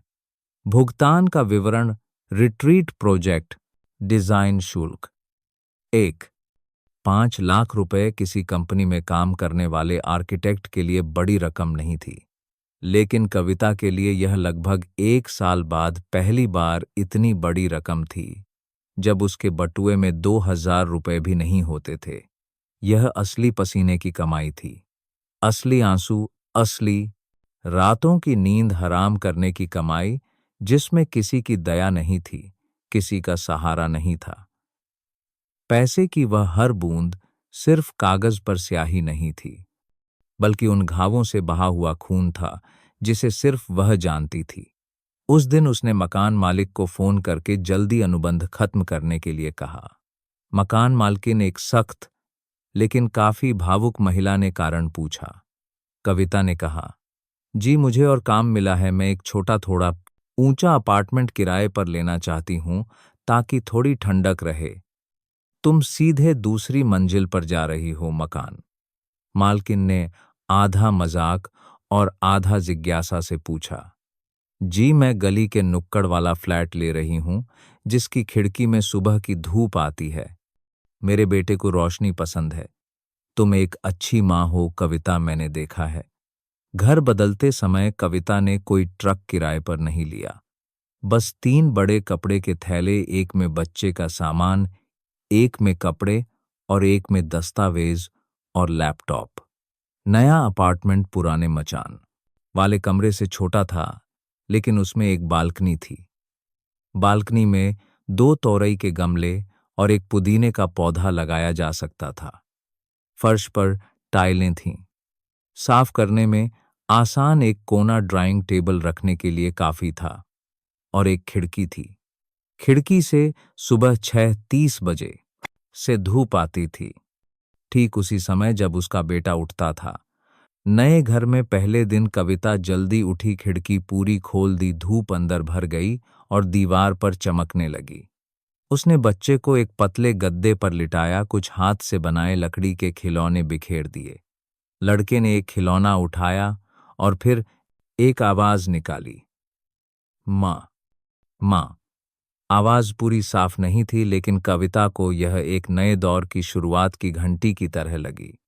वह रो पड़ी, जोर से नहीं, बस आंसू की कुछ बूंदें उसके बालों में गिर गईं जब उसने बच्चे को सीने से लगा लिया। उस दिन कविता ने एक नई ड्राइंग पूरी की। एक साधारण एक मंजिला घर का प्रोजेक्ट, लेकिन रोशनी से भरपूर। उसने फाइल का नाम रखा, अब रोने की जरूरत नहीं। WG नाम हिंदी में था, लेकिन मतलब बहुत साफ था। अब और नहीं रोना, क्योंकि आंसू काफी बह चुके थे। अब और नहीं डरना, क्योंकि वह शुरुआत के दिन से बहुत दूर आ चुकी थी। अब और नहीं पकड़ना, क्योंकि कोई भी उसे रखने लायक नहीं था, अगर उसने उसे सबसे कमजोर पल में छोड़ दिया हो। शाम को वह बच्चे को सुलाकर बालकनी में बैठी सड़क की टिमटिमाती रोशनी को देख रही थी। महीनों बाद पहली बार उसने रोहन के बारे में नहीं सोचा, अपनी सास के बारे में नहीं सोचा और न ही दुनिया के तानों के बारे में सोचा।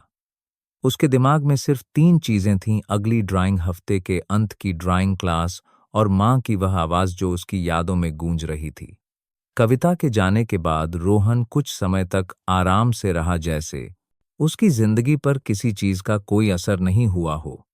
वह अपनी प्रेमिका के साथ शहर के एक पॉश इलाके में किराए के एक अपार्टमेंट में रहने लगा जो कंपनी के पास था। वह लड़की कभी एक ऐसे जीवन का सपना देखती थी जिसमें पति पत्नी हों, कोई बच्चा न हो, घर में बड़ी कांच की खिड़कियां हों, बालकनी में सुबह की कॉफी, वीकेंड पर कहीं घूमना और कोरियन स्टाइल में खींची गई तस्वीरें हों। लेकिन असली जिंदगी इंस्टाग्राम कैप्शन जितनी लंबी नहीं होती। तलाक के सिर्फ 2 महीने बाद जिस कंपनी में रोहन काम करता था, उसने सभी कर्मचारियों को एक नोटिस भेजा, सत्ता के दुरुपयोग और काम के माहौल को प्रभावित करने के मामले में एक आंतरिक जांच होगी। रोहन, जो एक डिजाइन टीम का लीडर था, पर आरोप लगा कि उसने एक परिचित ठेकेदार को फायदा पहुंचाने के लिए फाइलों को मंजूर करने के अपने अधिकार का इस्तेमाल किया, जिसका मालिक उसका एक करीबी दोस्त था। जांच आगे बढ़ी और कंपनी को कई और अनियमितताएं मिलीं। शुरू में उसे लगा कि वह बच जाएगा, लेकिन नहीं, सिर्फ 1 हफ्ते में उसे संगठन की प्रतिष्ठा को नुकसान पहुंचाने के लिए नियमों का उल्लंघन करने के आरोप में नौकरी से निकाल दिया गया। कोई मुआवजा नहीं, कोई सिफारिश पत्र नहीं, कोई विदाई नहीं। प्रेमिका, वह लड़की जिसने कभी आत्मविश्वास से कविता को आने वाले के लिए जगह खाली करने की सलाह दी थी, अब घबराने लगी जब घर का किराया देने का समय आया। किराए का अनुबंध खत्म होने वाला था। रोहन की नौकरी चली गई और आमदनी बंद हो गई। शानदार डिनर डेट्स अब मैगी के पैकेट में बदल गईं। वीकेंड पर घूमने की बजाय तंग अपार्टमेंट में ही घूमना फिरना होता था। दिन भर फोन स्क्रॉल करने वाले उस आदमी का चेहरा अब पहले जैसा आकर्षक नहीं लगता था। एक सुबह जब रोहन देर तक सो रहा था, वह अपना सामान पैक करके चली गई। मेज पर सिर्फ एक छोटा सा कागज का टुकड़ा छोड़ा। मैंने तुम्हें छीनकर यह महसूस किया कि तुम्हें कोई नहीं रख सकता। रोहन ने कागज उठाया, कुछ देर चुपचाप खड़ा रहा, ना फोन किया, न मैसेज किया और न ही गुस्सा हुआ। वह अच्छी तरह जानता था कि ऐसे शब्द सिर्फ उसी के लिए होते हैं जिसे चुना गया हो, लेकिन वह उसे संभाल न सका हो। पैसा खत्म, लोग खत्म, रोहन को अपनी मां के घर वापस लौटना पड़ा। वह घर जहां से वह कभी सिर ऊंचा करके गया था। इस बार लौटते हुए उसके कदम जोर से नहीं पड़ रहे थे, जैसे उसे डर हो कि उसके जूतों की आवाज से मां के दिल में कुछ टूट जाएगा जो पहले से ही इंतजार कर रहा था। उसकी मां जो तब चुप रही थी जब उसने तलाक के कागजों पर दस्तखत किए थे, जब कविता ने सामान पैक किया था, जब बच्चा मां के कंधे पर से आखिरी बार इस घर को देख रहा था, ने इस बार भी उसे गले लगाकर स्वागत नहीं किया। वह बस अपनी जानी पहचानी तख्त पर बैठकर चाय डाल रही थीं और ऐसे बोलीं जैसे कोई फैसला सुना रही हों, तेरी बीवी और बच्चे ने तुझे इसलिए नहीं छोड़ा क्योंकि वे ताखा गलत थे। तू गलत था। उस पल से गलत था जब तूने एक ऐसी औरत के सामने तलाक के कागज रखे जिसका खून अभी भी बह रहा था। उस पल से गलत था जब तू बाप और पति बनना नहीं जानता था। उस पल से गलत था जब तुझे लगा कि हर कोई तुझे माफ कर देगा क्योंकि तू मेरा बेटा है। रोहन ने सिर झुका लिया, चुप रहा, कोई बहस नहीं की, क्योंकि पहली बार उसे खुद को बचाने का कोई कारण नहीं मिला। कहने के लिए कुछ नहीं बचा था, यहां तक कि मां, जो आखिरी इंसान हो सकती थी जो उसे अपनाती, ने भी उसका पक्ष नहीं लिया। उस रात वह अपने पुराने कमरे में लेटा, जहां कभी उसकी और कविता की शादी की तस्वीर टंगी थी। अब वहां एक खाली दीवार थी जिस पर धूप के धब्बे थे। उसने फोन खोला और पुरानी फोटो एल्बम खोली। उसने अपने बेटे की 1 महीने की तस्वीर देखी। हाथ अभी भी झुर्रीदार थे, आंखें आधी बंद थीं। उसने कविता के औत पुरानी सैले और औत कविता की शादी की तस्वीर टंगी थी। नंबर पर कॉल बटन दबाया, लेकिन फिर छोड़ दिया। स्क्रीन पर सिर्फ कनेक्ट नहीं हो सकता लिखा आया। उसने फोन बंद कर दिया, छत को देखा, नीचे मोहल्ले से कुत्ते के भौंकने की आवाज सुनी और फिर एक अधूरी नींद में सो गया, जहां उसने खुद को एक खाली घर के बीच में खड़ा पाया। दरवाजा खटखटाता रहा, लेकिन कोई नहीं खोल रहा था और अंदर एक बच्चा खड़ा था जो उसे एक अजनबी की तरह देख रहा था। शनिवार की दोपहर शहर में आग बरस रही थी। धूप की तेज किरणें उस छोटी सी गली पर पड़ रही थीं जो बाजार की ओर जाती थी, जहां एक प्रसिद्ध ढाबा था जिसमें कविता अक्सर जाती थी। ढाबे में सिर्फ 3 पुरानी स्टील की मेज कुर्सियां थीं, एक अस्थायी तिरपाल की छत थी, लेकिन चटनी हमेशा गर्म रहती थी। कबाब कुरकुरे होते थे और खास तौर पर बच्चों के लिए एक छोटी लकड़ी की कुर्सी थी ताकि वे अपनी मां के साथ बैठकर खा सकें। यही वजह थी कि कविता को यह जगह पसंद थी। साधारण आम कोई मां बेटे पर ध्यान नहीं देता था और कोई ज्यादा सवाल नहीं पूछता था। उस दिन उसने एक हल्के रंग की सूती कमीज, आरामदायक पैंट पहनी थी और बच्चे को धूप से बचाने के लिए एक चौड़ी टोपी पहनी थी। बच्चा अब 1 साल से ज्यादा का हो गया था, लड़खड़ाकर चलना सीख गया था और मां खाना गर्म जैसे कुछ शब्द बोलने लगा था। उसने बच्चे को एक नरम कपड़े की रस्सी से पकड़ा हुआ था। दूसरे हाथ में पानी की बोतल थी और वह टूटे फूटे फुटपाथ पर धीरे धीरे चल रही थी। ढाबा एक पेड़ के नीचे कोने पर था। ढाबे की मालकिन ने मां बेटे को देखा और मुस्कुराई। आज छोटा सुंदर मेहमान आया है, क्या यहां बैठो, सबसे ठंडी जगह है। कविता ने मुस्कुराकर जवाब दिया। बच्चे के लिए कुर्सी खींची। बच्चा शांति से बैठ गया, पैर हिला रहा था और आते जाते लोगों को बड़ी जिज्ञासा से देख रहा था। उसने टिश्यू पेपर से बच्चे का मुंह पोंछा और फिर 2 प्लेट ऑर्डर कीं, एक छोटी बच्चे के लिए और एक पूरी अपने लिए। थोड़ी दूर एक मोटरसाइकिल के पीछे छिपकर एक आदमी बैठा था जिसने धूप का चश्मा और हेलमेट पहन रखा था और ढाबे की ओर देख रहा था। रोहन। उसने कविता को कुछ बार दूर से देखा था, पीछा करने के इरादे से नहीं, बस देखने के लिए, अपने बेटे को हर दिन बड़ा होते हुए देखने के लिए, लेकिन वह पास जाने की हिम्मत नहीं कर पाता था। उसके हाथ में खिलौनों का एक छोटा थैला था, एक लाल रंग की लकड़ी की कार। बच्चे को कभी लाल रंग पसंद था।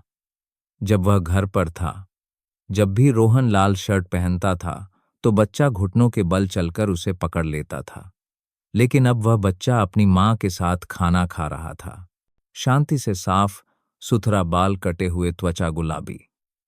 दूर से देखकर कोई नहीं कह सकता था कि यह बच्चा बिना बाप के बड़ा हो रहा है। कोई नहीं सोच सकता था कि जो आदमी वहां खड़ा है, उसने उस माँ के ऑपरेशन के घाव सूखने से पहले ही तलाक के कागजों पर दस्तखत कर दिए थे। बच्चे ने अचानक मुड़कर देखा, उसकी नजरें ठीक उस आदमी की नजरों से मिलीं। दूरी सिर्फ 20 मीटर की थी। उसने कुछ देर देखा और फिर पूछा, माँ वो कौन है? अजनबी लग रहा है। कविता ने बच्चे की आवाज सुनी, उसके हाथ की दिशा में मुड़ी और रोहन को देखा। दोनों की नजरें मिलीं। किसी ने नमस्ते नहीं किया, कोई नहीं मुस्कुराया, कोई आंसू नहीं थे, बस एक गहरी खामोशी थी। कविता ने बच्चे को जवाब नहीं दिया, बस मुड़कर उसका मुंह पोंछा और फिर उसका हाथ और कसकर पकड़ लिया। बहुत कसकर, जैसे कोई हवा का झोंका आने वाला हो, कोई धुंधली सी चीज बच्चे को किसी भी पल उसके हाथ से खींच ले जाएगी। रोहन ने सिर झुकाया, मुड़कर चला गया। उसके कदम लड़खड़ा रहे थे। हाथ में कुछ नहीं था सिवाय उस खिलौने के थैले के, जो अभी भी वैसा ही था, जिसका टैग भी नहीं हटा था। उस रात कविता ने बच्चे को जल्दी सुला दिया। बच्चा अब खुद करवट लेकर लेटना, कंबल ओढ़ना और माँ से पीठ थपथपाने के लिए कहना सीख गया था। वह पास बैठकर बच्चे को सोते हुए देख रही थी। उसका चेहरा शांत था, कोई चिंता नहीं। उसने कंप्यूटर खोला। एक नए ग्राहक के लिए अधूरी ड्राइंग को पूरा करने का इरादा था कि फोन पर एक मैसेज आया, रोहन के नंबर से। वही पुराना नंबर, नाम सेव नहीं था, बस एक छोटा सा मैसेज था, बिना किसी विराम चिन्ह के। मैं बच्चे से मिलना चाहता हूं, मैं सब कुछ खो चुका हूं। कविता ने पढ़ा। उसकी आंखें नहीं झपकी, उंगली स्क्रीन पर रखी, लेकिन कोई जवाब नहीं लिखा। उसने फोन बंद कर दिया और बच्चे के पास जाकर लेट गई। अपना हाथ बच्चे के सीने पर रखा, उसकी नियमित सांसें सुनी, आंखें बंद कीं और अंधेरे में बड़बड़ाई, तुमने अभी कुछ नहीं खोया है बेटा। जब तक मेरे पास तुम हो, मेरे पास सब कुछ है। उस दोपहर हल्की हवा चल रही थी और भूरे बादलों ने मौसम की शुरुआत की तेज धूप को भी ढक लिया था। कविता का दूसरी मंजिल का कमरा एक पुरानी इमारत में था, जिसका हरे रंग का लोहे का गेट उखड़ चुका था और बाहर एक बूढ़ा पत्तों से रहित बादाम का पेड़ था, जिसकी सूखी टहनियां पुरानी यादों की तरह थीं। उस दिन कविता अभी बच्चे को बच्चों की ड्राइंग क्लास से लेकर लौटी थी। माँ बेटे के हाथ में रंगों का थैला और एक छोटी सी ड्राइंग थी, जिसे लड़के ने अभी अभी पूरा किया था। एक लाल छत वाला घर और उसके बगल में खड़े 2 लोग। बच्चा लड़खड़ाते हुए सीढ़ियों पर चढ़ा। कविता पीछे थी, वह झुककर गेट का ताला खोल रही थी और लोहे का दरवाजा धकेलने ही वाली थी कि गेट के ठीक सामने एक परछाई अचानक खड़ी हो गई। यह रोहन था। उसने ना आवाज दी, ना दरवाजा खटखटाया, बस चुपचाप गेट के सामने ऐसे बैठा इंतजार कर रहा था, जैसे कोई तीर्थयात्री उस जगह के सामने जीवन भर घुटने टेके हो जिसे उसने कभी छोड़ दिया था। पीली पड़ चुकी टाइलों पर 3 चीजें रखी थीं, एक आयातित बच्चों के दूध का पैकेट, एक महंगा लकड़ी का खिलौनों का डिब्बा और एक मोटा लिफाफा। सब कुछ बड़े करीने से उसके सामने रखा था। लेकिन सबसे ध्यान देने योग्य उसकी आंखें थीं। आंखों में अब वह घमंड नहीं था, कोई बचने की कोशिश नहीं थी, बस एक खालीपन था जिसमें थोड़ी उम्मीद मिली हुई थी, जैसे कोई सूखा पेड़ बारिश का इंतजार कर रहा हो। बच्चे ने ऊपर देखा और उस अजनबी आदमी को देखा। लड़के ने अपनी मां की पैंट को पकड़ लिया, उसकी पीठ के पीछे छिप गया और फिर सिर उठाकर मासूमियत से पूछा, मां, ये अंकल अजीब हैं।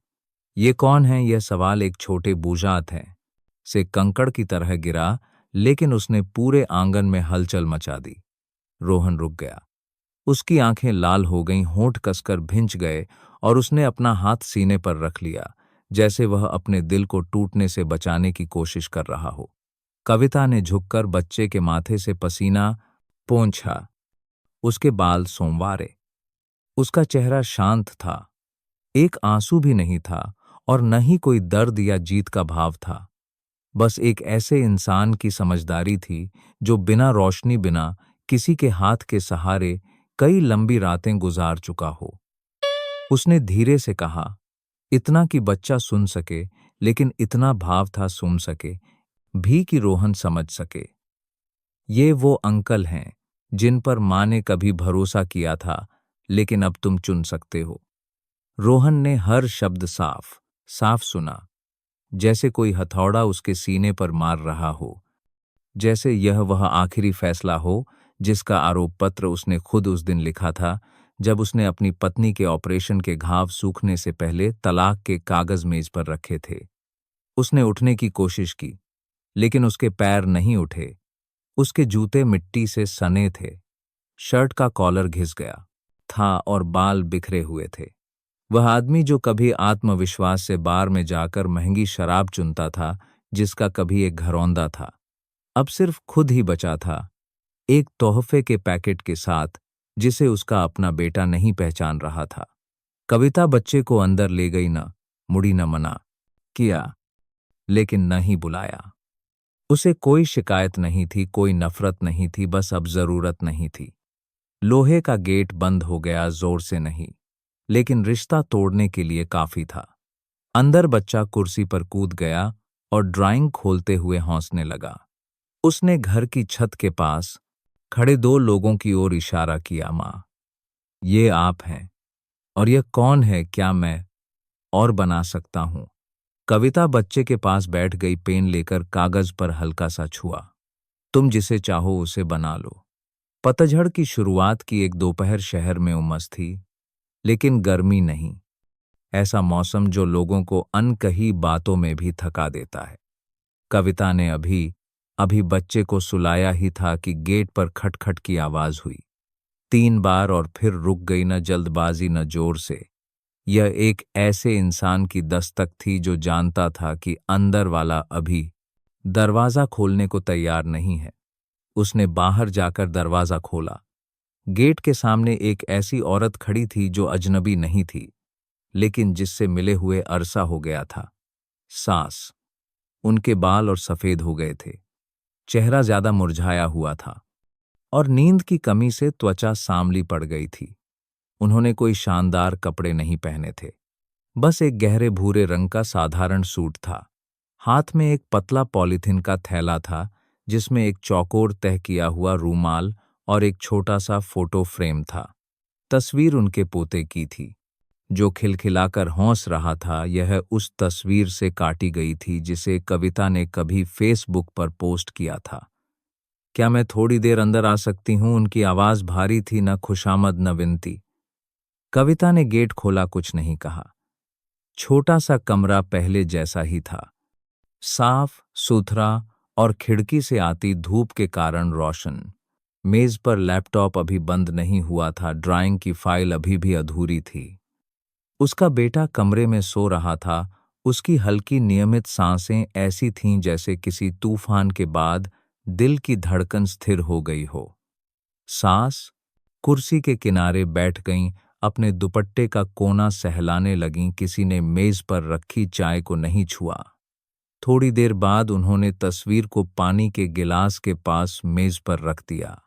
मैंने इसे बाजार के पास की दुकान से प्रिंट करवाया था। उन्होंने कहा कि फ्रेम करवा लो तो मुड़ेगी नहीं। मुझे लगा कि तुम्हारे पास शायद इसका हार्ड कॉपी नहीं होगा, इसलिए ले आई। कविता ने अभी भी कुछ नहीं कहा। उसने गर्म पानी की बोतल उठाकर उनके सामने रखे खाली कप में पानी डाला। धन्यवाद, सास ने कहा। उन्होंने दोनों हाथों से कप को ऐसे पकड़ा जैसे वह 10 गुना भारी हो। एक लंबा पल खामोशी में बीत गया। उन्होंने कमरे में चारों ओर देखा, वह जगह जो कभी उनकी उस पुरानी बहू का आखिरी ठिकाना थी, जिसे उन्होंने अकेला छोड़ना चुना था। मैं किसी पर इल्जाम लगाने नहीं आई हूं। मैं बस यह कहना चाहती हूं कि मैं गलत थी। उन्होंने धीरे धीरे एक एक शब्द करके कहा, जैसे वह अपने अहंकार की हर परत को खुद काट रही हों। ऐसा नहीं है कि मैंने रोहन का पक्ष इसलिए लिया क्योंकि मुझे लगा कि वह सही है, बल्कि इसलिए क्योंकि मुझे डर था। डर था कि अगर मैंने तुम्हारा पक्ष लिया तो वह मुझे छोड़ देगा और फिर आखिर में मैं अपने पोते को भी खो दूंगी। मैं डरपोक थी। मुझे लगा कि चुप रहना सबसे ज्यादा बचाने का तरीका है, लेकिन मुझे क्या पता था कि मैं सब कुछ खो दूंगी। कविता सामने बैठी थी, अपने कप को पकड़े हुए। उसकी नजरें न तो बच रही थीं और न ही आरोप लगा रही थीं। वह बस चुप थी, जैसे कोई उस इंसान की तरह जिसे आदत हो कि लोग उसकी भावनाओं से पीछे हट जाएं। जिस रात तुम पोते को लेकर गईं, मैं दरवाजे पर खड़ी थी। मैंने देखा लेकिन कुछ नहीं कहा। मैं तुम्हारे लौटने का इंतजार करती रही, लेकिन फिर मुझे पता चल गया कि तुम अब वापस नहीं आओगी। मैं समझ गई। बहुत देर से खिड़की से हवा का झोंका आया और पतला पर्दा हल्का सा हिला। तिरछी धूप सीधी फोटो फ्रेम पर पड़ी। तस्वीर में बच्चा अभी भी मासूमियत से हंस रहा था। उसे नहीं पता था कि उसकी हंसी सामने बैठी एक बड़ी उम्र की महिला को रुला रही है। सास ने अपना चेहरा पोंछा। उन्होंने अपने थैले से एक पुराना रूमाल निकाला। यह बच्चे के दादाजी का रूमाल था जब वे पर जीवित थे, जिसे उन्होंने संभाल कर रखा था। उन्होंने उसे मोड़कर तस्वीर पर रखा और फिर खड़ी हो गईं। मैं यह उम्मीद नहीं करती कि तुम मुझे माफ कर दोगी। मैं यह उम्मीद नहीं करती कि तुम मुझे फिर से माँ कहोगी। लेकिन अगर किसी दिन तुम्हें लगे कि पोते को दादी की जरूरत है। उन्होंने अपना वाक्य पूरा नहीं किया कि कविता ने धीरे से कहा, लेकिन इतना कि पूरा कमरा शांत हो गया। पानी ठंडा हो गया है, मैं दूसरा कप बना देती हूं। यह जवाब न तो माफी थी और न ही इनकार, लेकिन यह पहली बार था जब कविता ने मां शब्द का इस्तेमाल किया था, अपने बेटे से बात करने के लिए नहीं, बल्कि उस औरत से बात करने के लिए जिसने उसे प्रसव के बाद के उस दौर में बिना एक भी हालचाल के गुजरने पर मजबूर कर दिया था। सास वहीं खड़ी रहीं, उनकी आंखों में आंसू थे, हाथ हल्के से कांप रहे थे। तुमने मुझे माफ कर दिया। यह वाक्य उन्होंने कुछ पाने की उम्मीद में नहीं कहा था, बस एक बार कहने की जरूरत थी। कविता रसोई में गई, केतली चालू की। उसकी आंखें हल्की सी नम थीं, लेकिन दिल का बोझ कुछ कम हो गया था। सास के पीछे का दरवाजा अभी बंद नहीं हुआ था। सूरज ऊंचा चढ़ आया था। मेज पर बच्चे का फोटो फ्रेम अभी भी वहीं पड़ा था, जैसे दो औरतों के बीच एक पुल हो जो कभी एक दूसरे के लिए चुप रही थीं। रविवार की दोपहर सामुदायिक केंद्र ने महिलाओं के लिए एक जीवन कौशल कार्यशाला का आयोजन किया, जिसका विषय था तलाक के बाद जीवन का पुनर्निर्माण। कोई बैनर नहीं, कोई माइक्रोफोन नहीं, कोई प्रसिद्ध वक्ता नहीं, बस बच्चों के सांस्कृतिक केंद्र से उधार लिया गया एक पुराना कक्षा, कुछ पंखे जो घर घर कर रहे थे और 20 से ज्यादा महिलाएं जो एक घेरे में बैठी थीं। हर एक की अपनी टूटी हुई कहानी थी, जिसे वे जोड़ने का तरीका खोज रही थीं। कविता का कुछ भी साझा करने का कोई इरादा नहीं था। वह आरती के बुलाने पर आई थी। उसकी दोस्त ने कहा था, तुझे बताना चाहिए, हो सकता है लोगों को तुझ जैसी किसी की कहानी सुनने की ज्यादा जरूरत हो बजाय कि बड़ी बड़ी बातों के। कविता सबसे बाहरी कुर्सी पर बैठी थी। उसके बाईं ओर 3 बच्चों की एक माँ थी और दाईं ओर एक जवान लड़की थी जिसका 2 महीने पहले ही पति के धोखे की वजह से तलाक हुआ था। हर किसी के चेहरे पर एक खामोश सहनशीलता थी, जैसे यह उन औरतों की एक मानसिक वर्दी हो जिन्हें कभी धोखा मिला हो। कार्यशाला का संचालन करने वाली एक महिला थीं, जिनका नाम दुर्गा था। वह थोड़ी मोटी थीं, आंखें चमकदार थीं और आवाज धीमी थी। आज कोई किसी को सिखाएगा नहीं, बस एक दूसरे को सुनाएंगे। अगर कोई तैयार हो तो वह खड़ी हो सकती है। 3 लोगों ने अपनी कहानी सुनाई। एक को पति ने इसलिए पीटा क्योंकि वह बेटा पैदा नहीं कर सकी। एक ने घर तब छोड़ा जब उसे पता चला कि तरदर पति ने घर के कागज गिरवी रखकर प्रेमिका के लिए कार खरीदी है। और एक ने कभी आत्महत्या करने की सोची थी क्योंकि उसे डर था कि उसके माता पिता दुखी होंगे। हर कहानी एक ऐसा घाव थी जो अभी भरा नहीं था। लेकिन अजीब बात थी, कोई नहीं रोया।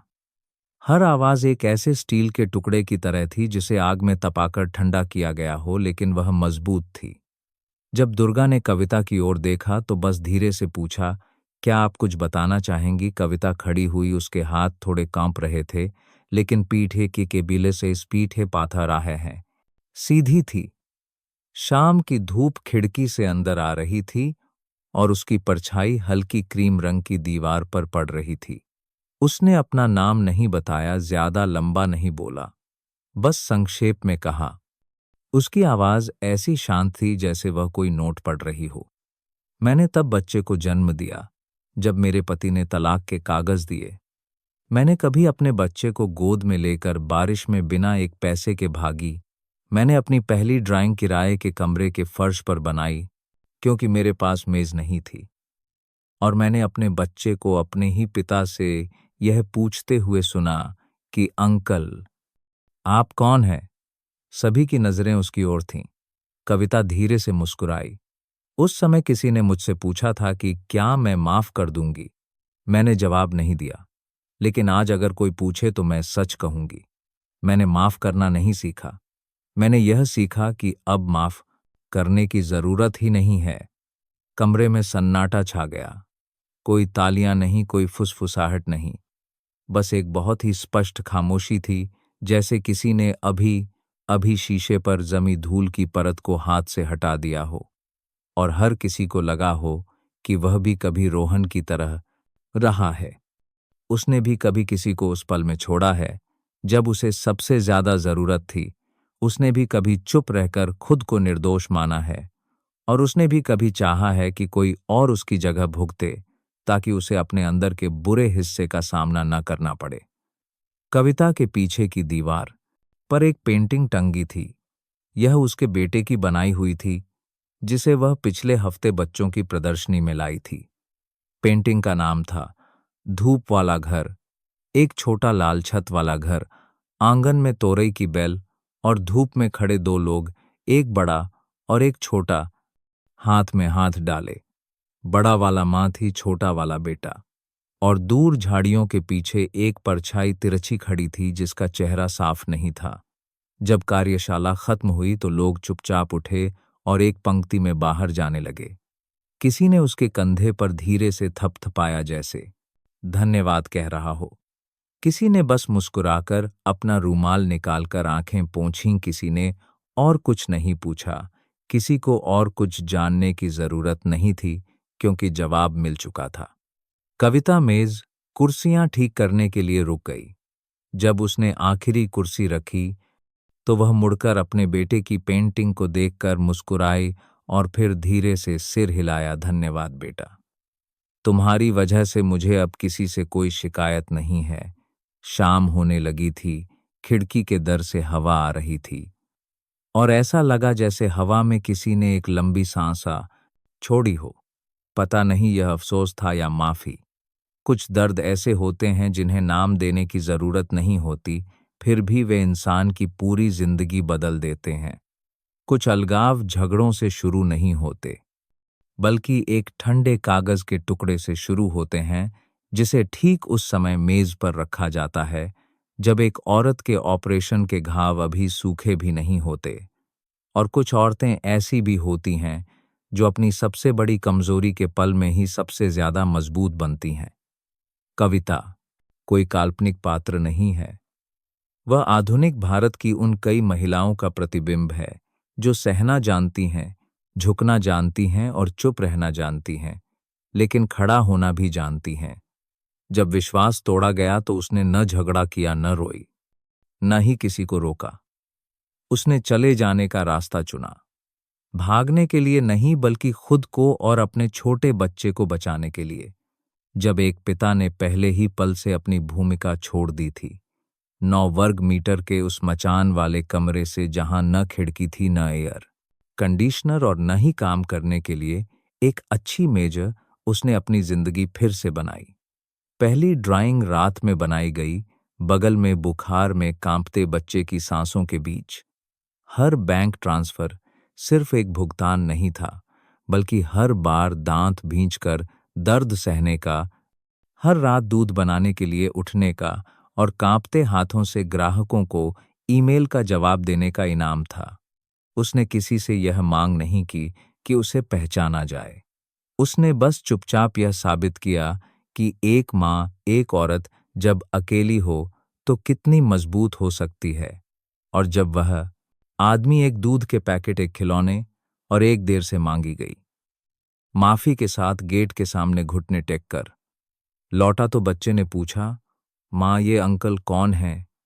यह अब एक बच्चे का मासूम सवाल नहीं था, बल्कि किस्मत का एक अनकहा ऐलान था। समय किसी को दूसरा मौका नहीं देता। जब वे उस पल में अपनी जिम्मेदारी से पीछे हट गए हों, जब दूसरे को उनकी सबसे ज्यादा जरूरत थी।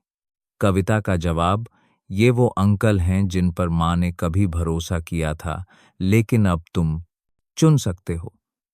एक खामोश लेकिन दिल को चीर देने वाला फैसला था। कोई शिकायत नहीं, कोई नफरत नहीं, बस अब जरूरत नहीं है। और इस कहानी से सबसे गहरी सीख शायद इन 3 शब्दों में है, अब जरूरत नहीं है। हम यह नहीं चुन सकते कि दूसरे डे करदा पहरदार में हमारे साथ कैसा व्यवहार करें, लेकिन हम यह चुन सकते हैं कि हम सिर उठाकर आगे बढ़ें या झुक जाएं, इंतजार करें या चले जाएं। माफ करना मजबूत लोगों का चुनाव है, लेकिन हर किसी को माफ करना सीखने की जरूरत नहीं है। कभी कभी दूसरों की माफी की उम्मीद न करना ही सबसे बड़ी परिपक्वता है। उस औरत ने बदला लेना नहीं सीखा, उसने बड़ा होना सीखा। माफ करने की जरूरत नहीं, वापस पाने की जरूरत नहीं, बस एक अच्छी जिंदगी जीना, एक अच्छी मां बनना और उस सूरज की ओर बढ़ना जहां एक गर्म धूप वाली सुबह में उसका बच्चा उसे साफ आवाज में मां कहता है। हमें कोई महान व्यक्ति बनने की जरूरत नहीं है, बस खुद को न छोड़ना ही एक तरह की हिम्मत है।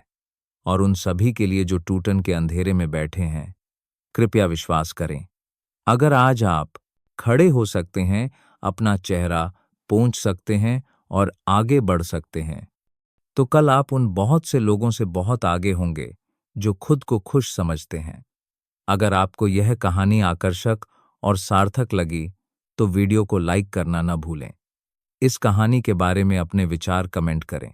इस कहानी को और लोगों तक पहुंचाने के लिए वीडियो को शेयर करें, चैनल को सब्सक्राइब करें और घंटी बजाएं ताकि आप हर दिन अच्छी कहानियां मिस न करें। देखने के लिए धन्यवाद। अगली कहानियों में फिर मिलेंगे। दोस्तों, आप सब कहां से यह कहानी सुन रहे हैं? आपको यह कहानी कैसी लगी? हमें कमेंट करके जरूर बताइएगा। मेरी प्रार्थना है कि आप सभी हमेशा सुरक्षित और खुश रहें। अगर आपके पास भी कोई ऐसी ही दिलचस्प कहानी है जिसे आप दुनिया के साथ साझा करना चाहते हैं, तो हमें जरूर भेजें। हम आपकी कहानी को सब तक पहुंचाने की पूरी कोशिश करेंगे।